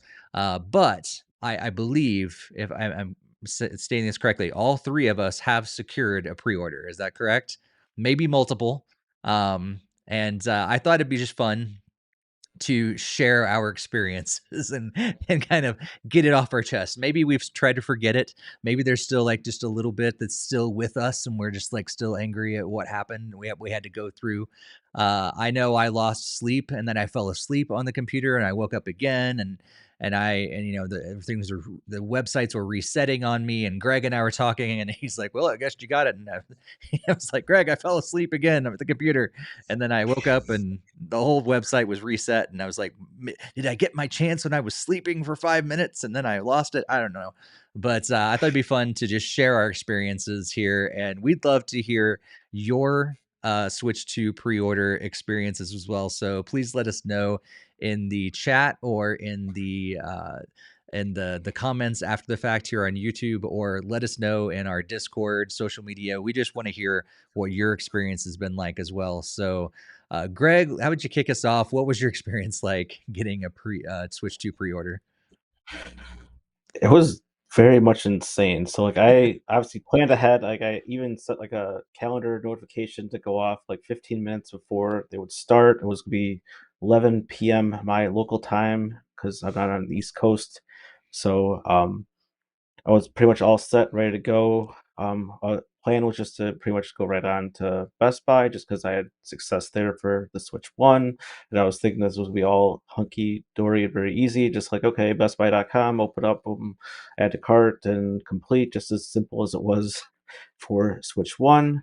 But then 11 o'clock rolls around. I had like carted all the items on BestBuy.com to make it really easy, just to try to like load the page and immediately add to pre-order, and then none of the pre-order things were available. So it's like, well, this is odd. So surely it's going to be like any minute now, and hit refresh a few times. Like, what's going on? It's like 11:05. Is pre-orders active? Are they going anytime soon? Did I blink and they're all gone? Like, what's going on? And I obviously I'm in Discord and kind of all concerned with you guys and trying to figure out like what's going on. And then you guys were tell me about trying to go through Target and Walmart, and I'm like, uh-oh, should I have been a little bit more ready for this? And then it's like closer to like 11:20 local time, and Best Buy still has not gone up, and I'm like, this is going to be kind of problematic. I really need to start checking out Target and Walmart, or I might not even get anything at all.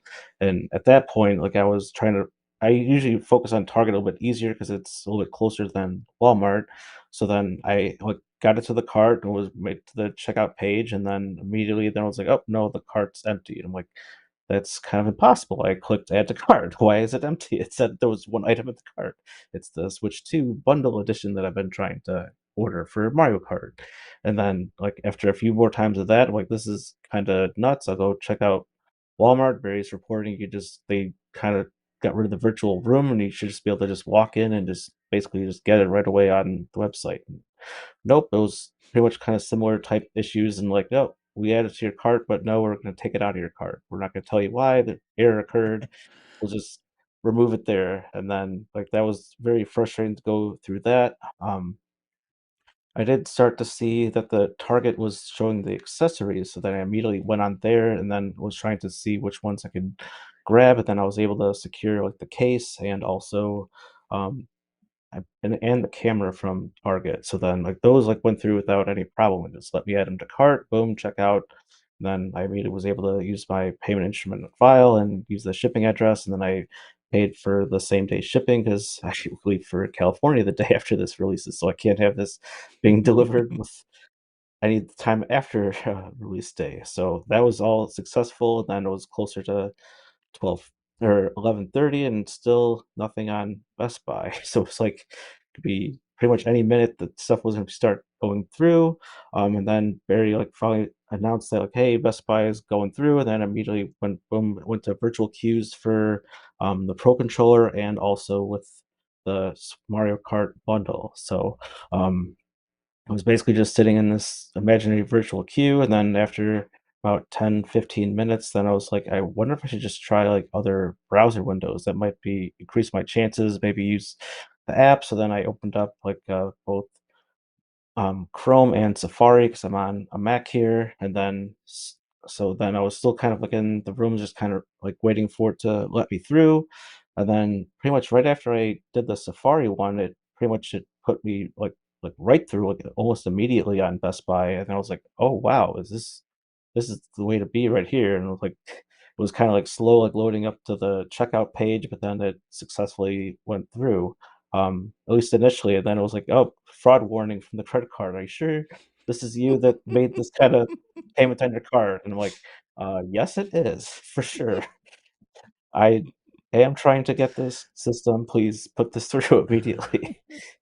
And then thankfully that had gone through right away. So before I had even had it open in Safari, I did see that the Pro controller had went through for Best Buy on like Firefox in a separate window. So then I pretty much had all three accessories that I wanted before even having the console. So that was kind of like an interesting scenario to be in. I'm like, well, I guess I'll have all the main things that I want, just not the console initially. But very happy to have secured the Mario Kart bundle pre-order from Best Buy, and I'll be there at whatever the 11 p.m. launch for release day. Wow. And then so you got Mario Kart bundle from Best Buy, and you got And the Pro what from controller. other places? Yeah. I got the Pro controller also from Best Buy. That was ordered, went through. I was able to complete that order pretty quickly through Best Buy before I got through for the system. And then from Target, I have the camera and like the carrying case because, as I said, I'm going to California. Probably don't want to be bringing a dock and everything, and it'd be a lot easier just to put it right through. Would bring a little carry case like I had for the Switch One. Nice. Nice. All right. Cool. Barry, how was your experience? So the best thing about this experience was it kind of made me feel like a kid again at like a midnight launch, just because I had multiple channels open. I had our channel with all three of us talking. The entire PM crew was up. We were all talking, trying to get our own, and trying to secure. Multiple friends that are just randomly texting me and other messages, just being like, "Hey," they're sharing their frustration. Like we were all doing it together. And like when I was reporting to like you guys, I had Wario 64 and other notifications on Twitter coming through. Oh, people are saying it's going through, or someone in PM got through in like Walmart, and I was like trying to tell you like, hey, someone got through in Walmart, and trying to like be this like the operator with all the little switches and like trying to convey whatever information I can as quickly as I can, all while trying to get my own system. And the first we got three. My wife was able to secure first through Target. She got Target, uh, and then I wound up somehow getting Walmart right at like 12:30 or 12:45, and 12:30 is when Best Buy went live. So from 12 to 12:30, I'm just refreshing Best Buy, like, come on, come on. We didn't go to bed until 2 o'clock, and that was with Best Buy. We were waiting in the queues, and I'm exhausted. I've got a 9 o'clock flight, so I've got to be at the airport at 7, which means I got to get up at 5:30, and I'm watching the minutes go heavier and heavier, and I'm like, oh my god, this is gonna be a terrible, terrible night.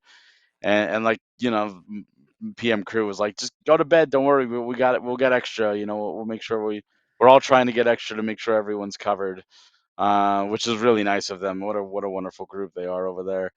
And that's what we were told by our boss, like, get as many as you can to make sure that everybody is able to get a system.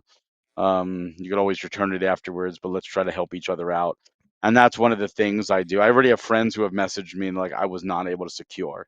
And I told them, I said, look, if all mine come through, I don't need all of mine, I will gladly get you one. Just pay me the cost plus plus tax, whatever. Like I'm not out to make money. I'm out there to help. I mean, and secure myself because I don't trust anyone. But I don't want to put all my eggs in one basket because if that gets canceled, you're SOL. So at least I want backups. And thankfully, my wife was up with me the whole time till 2 o'clock. And when I got up at 5:30, she had to get up, to make sure everything was good for me to leave. And by then, it was like 6:30, and she had to be at work at her computer at 7, so she was up too. So we both had a very, very, very short night, and it couldn't have been picked at a worse. Like if it was Wednesday, it would have been great. And then my wife tried GameStop.com at 11 because I was on a plane. I couldn't do it, and she said it was a shit show, was her exact words, and she was not able to get anything at GameStop. I found out if we had gone to our local GameStop, we would have gotten one, but we would have gotten one anytime between 10 a.m. and 6 p.m. because everyone wound up getting one, but it took like that's how long the line was and what they got a lot of They systems had at, that at my many. local. Wow. They had over 100 systems. But Hmm. what was happening is it wasn't just I want to switch to move on. So many people brought trade-ins. So when people show up with a box of games and systems to trade in for a Switch 2, now they've got to take time, and that customer could take 30, 40 minutes to go through Oh, see, our because people were GameStop didn't trading. take the trade-ins. They said, bring these back at another time. We're only doing the pre-orders right now. No, our GameStop was doing trade-ins too. Oh, no. I mean, I wasn't there, so I was Yeah. like, I looked at my wife. I'm like, well, you could have went, and she's like, no, I worked, and even though I worked from home, I still worked, and I couldn't spend from 10 to 6 here. That's the entire. I had to pick up Yeah. our son and everything, and yeah, it's a long time. So it is Wow. what it is. We also got the accessories. We got the carrying case. We got the camera. We got all the Nintendo first party games because they're all complete on cart. And we got pro controllers. I got 2 pro controllers, and then I also got all the amiibo drop too, which was like, what the hell? The amiibo are dropping now, so I got all the amiibo figures minus the one Zelda one that never went up for pre-order. Like there's no pre-order. Like it's just Hmm. gonna be that day for whatever reason they decided no pre-order. And then randomly during the weekend, I got news that the amiibo cards from Street Fighter went up, but they're GameStop exclusive to get the 22 cards. And they were up for my boss at PM said, "Oh, did you get the cards? They went up earlier today." I'm like, "No, you didn't tell me." And they were already sold out, and they were only open for a short little time. So I did go last week to my physical GameStop, and I was still able to pre-order. So I got for myself and for a friend who can't get it. So I was able to get 2 pre-orders in of those two. So I got all the amiibo now. I've got the systems. I got the accessories I want. I've got the games that I want that are complete. Screw those game key cards. You can go to hell. I'm not buying any of them unless I find one at a garage sale for $1. Then I'll debate it. I might pick it up at that point. Nice. Yeah, I may get my story mixed up because I've also tried to forget it, but it was crazy. And I'm 2 hours behind Barry and 1 hour behind Greg. But it was a long day and I was having trouble staying awake, and Greg knows because he was awake and he's trying to talk to me and I was not responding for a while, and he's like, "Well, I guess you fell asleep again." I did. Yeah, I believe I started on Best Buy as well. I had that pulled up right at the very beginning, and it said like that I was ready to do it, and then and I think it said that was there a virtual queue on Best Buy? Am I getting this correct? Not yet. They didn't Not go yet. It just live said till 12:30. that's right. So it said not available yet. And so Coming I just soon. kept Yeah. sitting on that, waiting and waiting and waiting and nothing. And so in the meantime, I was like, well, I have another computer here. I'm gonna pull up Walmart, and I was like, all right, sitting there waiting for it as well. And I just so happen to click off of the page or something like that, and it said, "Oh, we'll keep you in line." I was like, "Oh, I didn't even realize I was in a virtual line. That's cool. Thank you, Walmart.com, for keeping me in this virtual line that I didn't even realize I was in. That's cool. But what does that mean?" I have no idea what this means. But apparently I'm in line. And does that mean I'm always in line? And if I go away from this website, then come back, am I still in line? What resets it? I don't know. So I'm just got that window staying up, and Best Buy is up. And eventually I hop over on Target, and I'm able to get a system in my shopping cart, and I'm trying to check out over and over and over again, and it keeps failing and failing and failing over and over and over again. I was like, this is dumb. But I kept trying it like all night long just in case. Best Buy just kept saying coming soon, coming soon. And then even after like some people got through, mine was still saying coming soon. And then I think it said, "Oh, you're in line." Eventually, it said you're in line and waiting, and so I was waiting and waiting. And in the meantime, all of a sudden, I just happened to look up, and my other screen showed me that I was moving forward in the Walmart line. I was like, "Oh, cool! Let's do this real quick." And so I was able to pre-order the Mario Kart bundle and a Pro controller, and I moved forward through it and got it all secured, and that was it. And I was like, you know what? I'm like you guys, like, I don't know if I want to put all my eggs in one basket. I'm not sure if I trust this or not. I'm going to go ahead and get another pre-order. And Best Buy has the local, opening that I could go and pick it up in person. It was like, I'm going to still stick with Best Buy. And I'm waiting and I'm waiting. I fell asleep. And I woke up and my browser was reset. I was like, what? Did I miss it? I don't know. And I'm talking to Greg, and I don't know what's going on. And so I'm back in line again after I reset the browser or the page or whatever. And then I fell asleep again. I was like, this is dumb. And so eventually, I think I waited and waited, and then eventually said, we're out of pre-orders or not available now or whatever on Best Buy. And I was like, this is stupid. And I couldn't get anything to go through for Target. And so I was like, well, I guess I just got Walmart, and I hope it all works out. I didn't pre-order any games at all. I just got the Mario Kart bundle and the Pro controller, and that was it. And so, but I had a window of time in the morning, and I go, I'm going to GameStop. I'm going to get there in line, and I'm going to wait. And our GameStop opens at 11 a.m. I don't know why they open so late, but they open at 11 a.m. I could have stayed there all morning, but I get there a little early. I'm like 10th in line, I think. And by the time they opened so I got there at like 9. Greg, I know we were chatting. Does that sound? I think I got there 2 hours before they opened, something like that. Or I got in line about 2 hours before. I was in my car waiting, and I finally got in line about 2 hours before they opened. I was 10th in line. A couple people eventually got behind me. By the time we went in the store at 11 a.m., there were probably what felt like 100 people behind me. It had really filled up, wrapped around the building, and eventually they wrap in the store and around the building when we all move in and everything. And I'm sitting there and 10th in line feeling, okay, this is great. But even though they weren't taking all those trade-ins, they still were taking forever to get people through this line. I was 10th in line. But luckily, I made it all the way up there, and I got to my thing that I needed to be at right after that. But was able to secure another pre-order of the Mario Kart bundle and the Pro controller through my local GameStop. So, and I confirmed with them, they are opening at the 10 o'clock time. So noon Eastern time, so 10 o'clock time the day before. So I should be able to go in and get it, pick it up that night, which I'm really excited about. But I still have my Walmart one just in case, because again, not trusting anything. And if I can help someone else out around here or something like that afterwards, if I end up getting two, then so be it. But yeah, what also happened at GameStop to me, and I know a lot of people, they were pushing like bundles and other things. That was not happening at ours.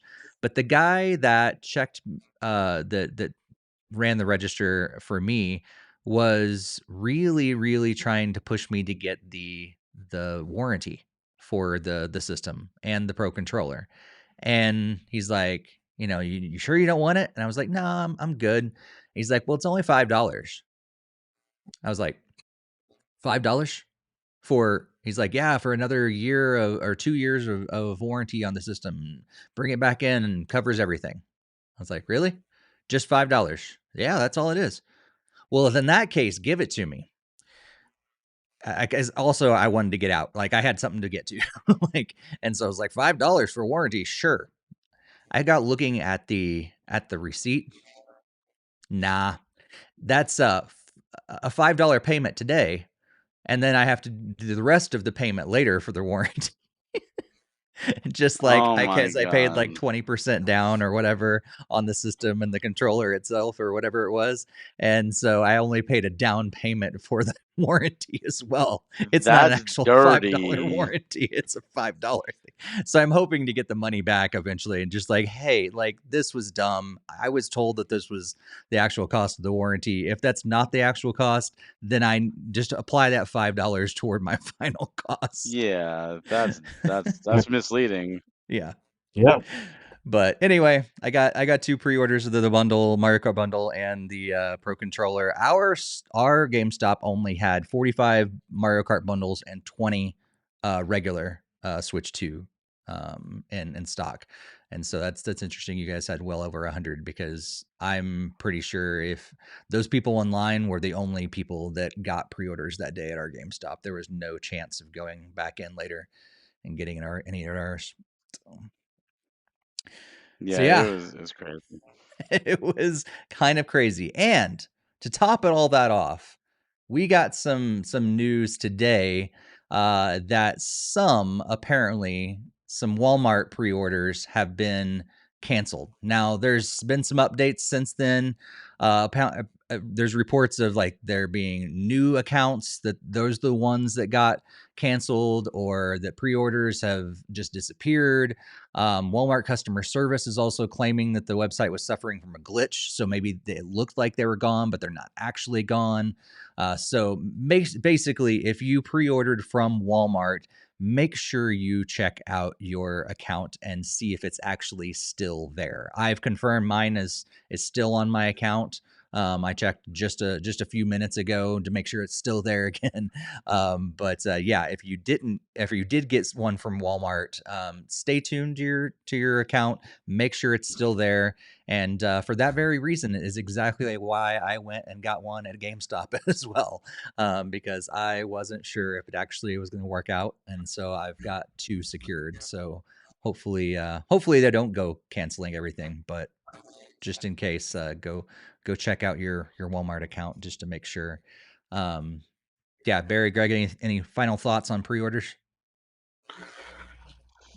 Yeah, I was contemplating doing the whole GameStop thing, but then like I stayed up like at least like an hour after like you had like went to bed, and I was just validating with like my email, like making sure I wasn't like seeing like Best Buy saying, "Oh, sorry, we're canceling your pre-order because apparently what your payment wasn't authorized or some BS garbage or whatever, or we were out of stock or you weren't supposed to get through the line or whatever they could have sent me." But that was like my backup plan to try that the following day.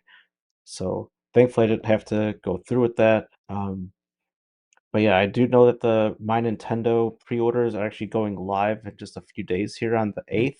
So anyone that signed up to be notified back all the way back on April 2nd, they have like that lotto system that they're doing to see who will get a chance to pre-order. And basically there's a few criteria. You need to at least have NSO for at least 1 full year before April 2nd.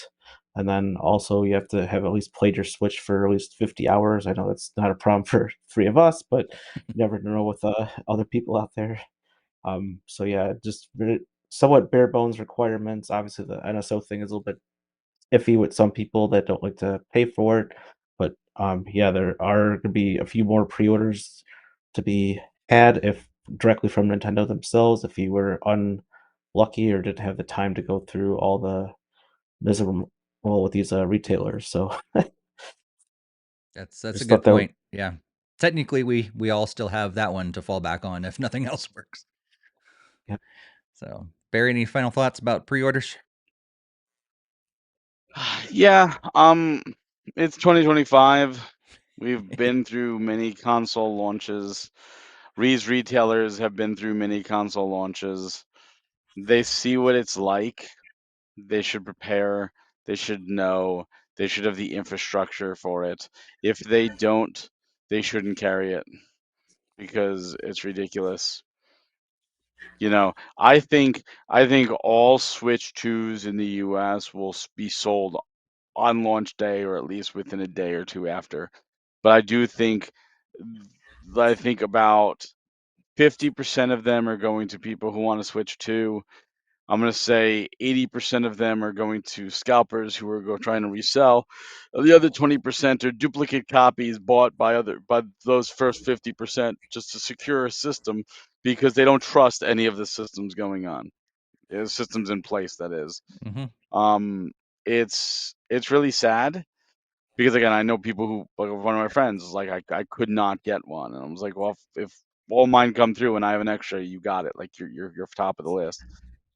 It's one of those things where we saw this even with Nintendo with the Xenoblade Chronicles 3, the collector's edition. I'll never forget because they said it's going up on this day, and they didn't tell us the time, and we're all just at 4, and then it finally goes up, and the site crashes, and they say, "Sorry, we'll put it up again tomorrow," and it's like, people took off or they planned, maybe they can't come back tomorrow. Do you ever think of that? Like, you should have a system in place to handle. And if your infrastructure can't handle that amount of traffic, you need to invest some of that profit. Like, don't pay the CEO of Best Buy or Walmart or Target an extra $1 million. Take $1 million from him or her, whoever is leading, and invest it in better online infrastructure for these big events. Because you know what happens when a customer is able to come to the site, buy relatively easy, and just get what they want? They're gonna buy more. But when they're frustrated, they're gonna give you double flipping the bird and not buy from you. Keep Right. your customers happy. This is not hard. I'd Right. understand if this was the case in like 2005. 2005, I stood outside of Best Buy waiting at 3 a.m. for an Xbox 360, and I didn't even get it. By 7 o'clock or 8 o'clock, when the employees got there, they said they gave out the tickets, and I missed it, and I was there since 3 o'clock in the morning. It sucked, but that was the nature of the beast. There was no online. I wound up going into GameStop, and they're like, "Hey, we have an extra unit. Do you want to buy it?" I'm like, "Yeah, Hmm. I'll buy it right now." Boom, done. But that was the fun. We camped out. We all got together. Now it's just F4, F4, F4, F4, F4, F4, and it feels like Pokemon cards where everyone's fighting over each other. We shouldn't be doing that. We shouldn't have to have backups for our backups. We've said it ourselves, right? Midnight, we have Walmart, we have Best Buy, and we have Target. And then the next morning we had GameStop as a backup, and then there's Nintendo's queue as a backup for a backup. We shouldn't need that. Yeah. We shouldn't need 2 layers of backups to secure a system. We should be able to just get it. We should, and I know there's a whole, well, they don't make enough, whatever. Then the system should allot it. One per customer, one per address. Here's how many we're going to do. And you could send emails. Send emails and put people in a queue. Give them a ticket. Say, hey, your ticket goes live at 12:15. Your ticket goes live at 12:30 a.m. Eastern, and then they know. I Mm-hmm. would rather come back to the computer at 12:30, annoyed a little bit that I have to waste an extra 30 minutes from that midnight, but at least knowing that my spot is secure, I can go in, I could get right in, I could buy, and I can go to sleep instead of 2 hours of my life. That's ridiculous. Yeah. This should all be figured out by now. Come on. True. This Taylor Swift this is figured it not out. rocket. Any big thing, this Yeah. should all be done by now. There should be Yeah. systems in place. Someone has got to come up with something better than this, because this Yeah. is terrible. The only way to get around it is to make your system unappealing, like the PS5 Pro. Charge too much, and look, you can still get them, no problem. No one wants them, but make it something that people want, and do some kind of lottery. Hey, and even if they gave priority to Best Buy reward members or Target red card holders and stuff like that, I'd even be okay with that because they're rewarding their loyal customers. Fine. GameStop Pro members get priority listing.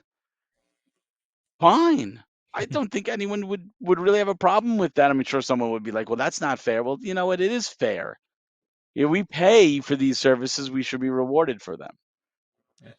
I Meanwhile, think part of the I go was gonna ahead. say at least part of the issue that Barry's describing is like the retailers don't really talk with each other, so there's no way to know that person A got a console from Target, one from Best Buy, and like one from Walmart, like, and then Sure. even maybe one from GameStop and one from Nintendo. So like it's not really stopping this one per person because you could just easily go to another retailer site and like it would be easier if Yeah, like all the retailer sites just like whatever went to like Nintendo directly, and then like Nintendo was able to have like the system in place to say, hey, but we there's one Nintendo account, you get one like system, like you don't get Well, to buy one from every single location. Like that's what they've done for them their own, but yeah, I don't even mind getting one from each home because people are going to do that. But you also have households with 2 kids, right? yeah, And it's like, well, I'm going to get it for Christmas. What do I do? One gets it and one doesn't. So some households will need 2 or more.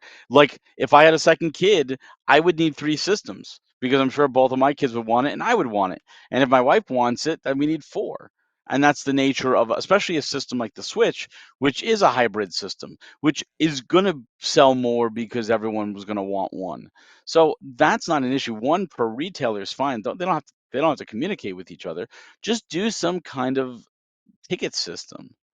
That's all it has to do. yeah. Just some kind of virtual queue. Get them in there, but not the way they did it, where it's you're in the queue. Don't like give us a time. Let us know. Kind of like when you call, like sometimes it's like, Right. hey, just so you know, it's a 30-minute wait. Would you like us to call you back at this number? And you can hang up and do whatever, and they call you back. Do something like that. Hey, you're in the queue. Come back at 12:45. Your spot is saved. Go do whatever the heck you want to do. You're good. We got you. Hmm. Fine. Be Then nice. it's the lack of information that causes panic. Having Yeah. the information eases because it's the frantic, oh my God, I hope I get it. I hope it doesn't sell out. Oh my God, oh my God, oh my God. Versus, oh, I come back in 30 minutes. A mild inconvenience, but I'm guaranteed to get one. Yeah. Okay. On the positive side, it's nice that they were flying off the digital shelves, and lots of people Oh yeah. want this system. So I don't think there's any concern that it won't sell well, at least in the first round, because it's been selling out everywhere, all around the world. And so they just need to do a better job of actually selling them, but the system still sold like crazy, and yeah, unfortunately, it's still not available on Amazon.com if you're hoping for that. So I'm sure people are going to throw it on there for like 3 times as much eventually on their own, but Amazon themselves are still not selling it.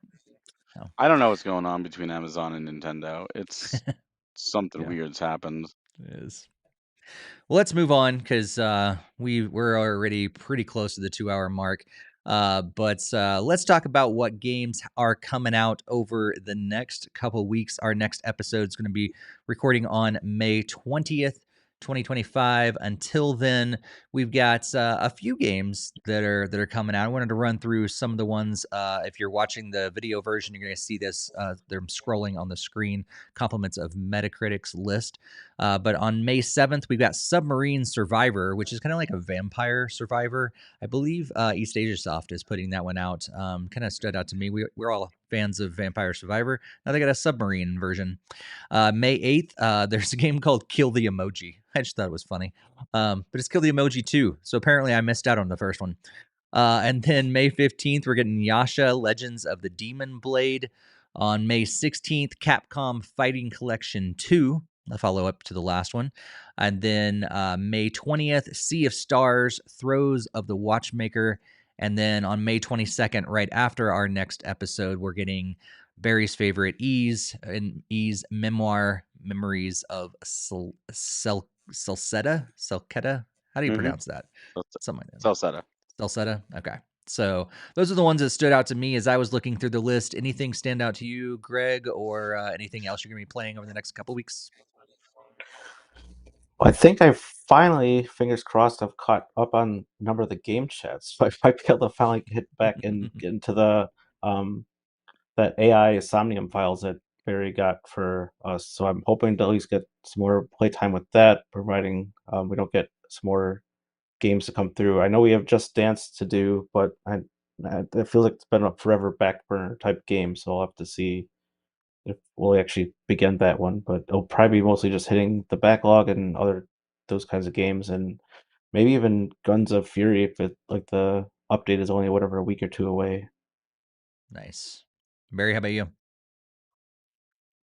Yeah, my main focus is to finish Expedition 33, and I want to try and get Lunar 2 in.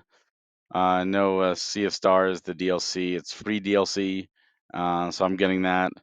I'd like to do that too, because I love Sea of Stars, and see how big it is. And then the other thing is the 100 line, which is came out, and I really want to play that. I've heard nothing but amazing things about the story, and I'm not a strategy RPG fan, so it's like Greg's type of gameplay, but my type of story, and maybe Greg's type of story if he's enjoying AI, because it's done by someone, the guy who did Danganronpa and worked on Zero Escape and very parallel with the AI series, and I've heard really really good things, and it's a really really cool story. So I'm like, I want to play it, but I've got that deadline, that June 5th deadline, where it's like I gotta have this finished.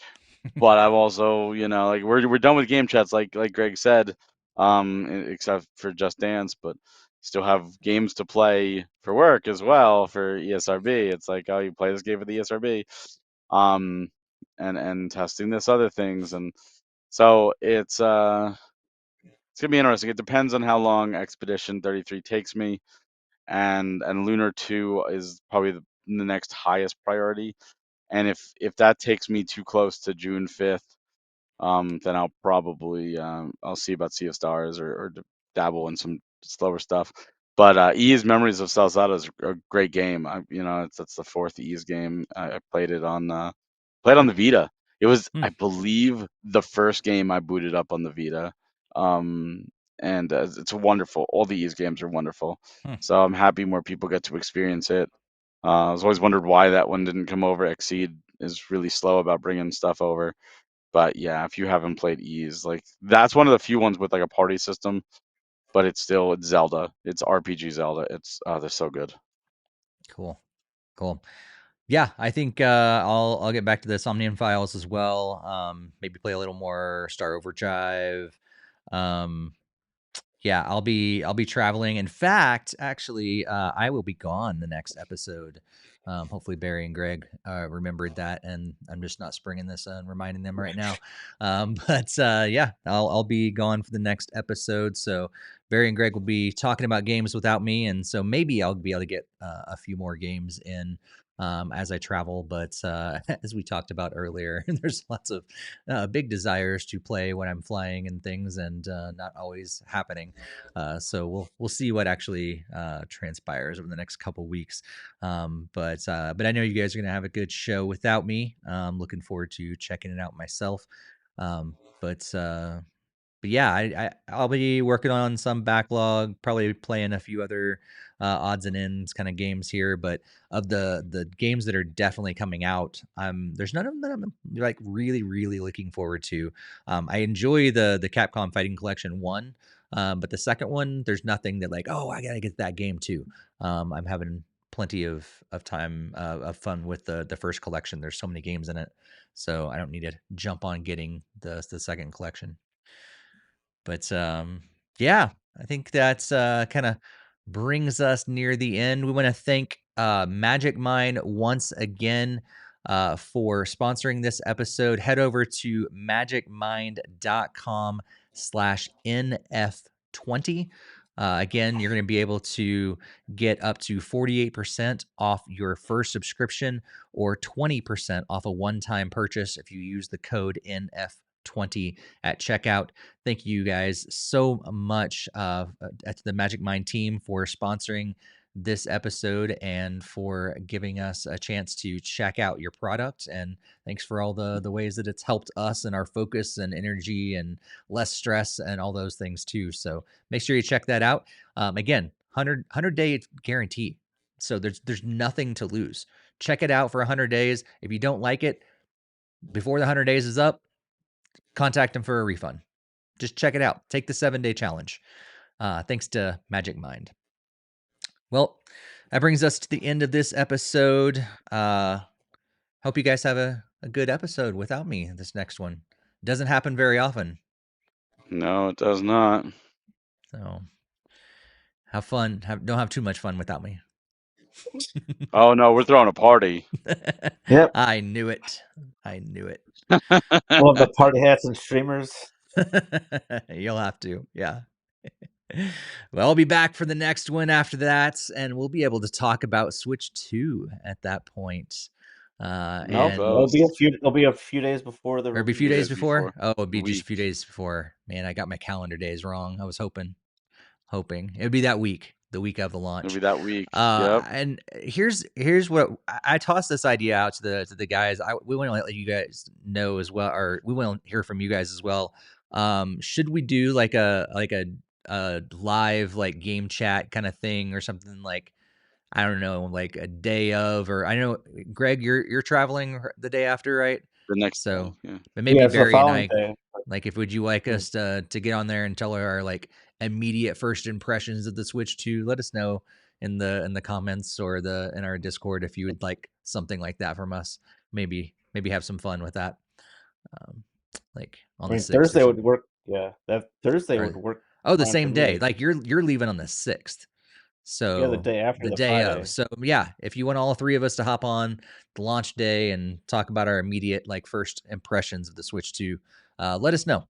Let us know what you think, and maybe we'll hop on there and do like a live game chat for the Switch 2 and talk about Mario Kart World and anything else we're playing. So. Well, thanks again for being here, everybody. Thanks again, Magic Mind, for sponsoring this. Check out their site, and we've got all those links in the show notes. Be sure to like this on whatever platform you can. Subscribe on your favorite podcast app, here on YouTube as well. And we will catch you guys next time. Happy gaming, everybody. Have a good one. See you next time.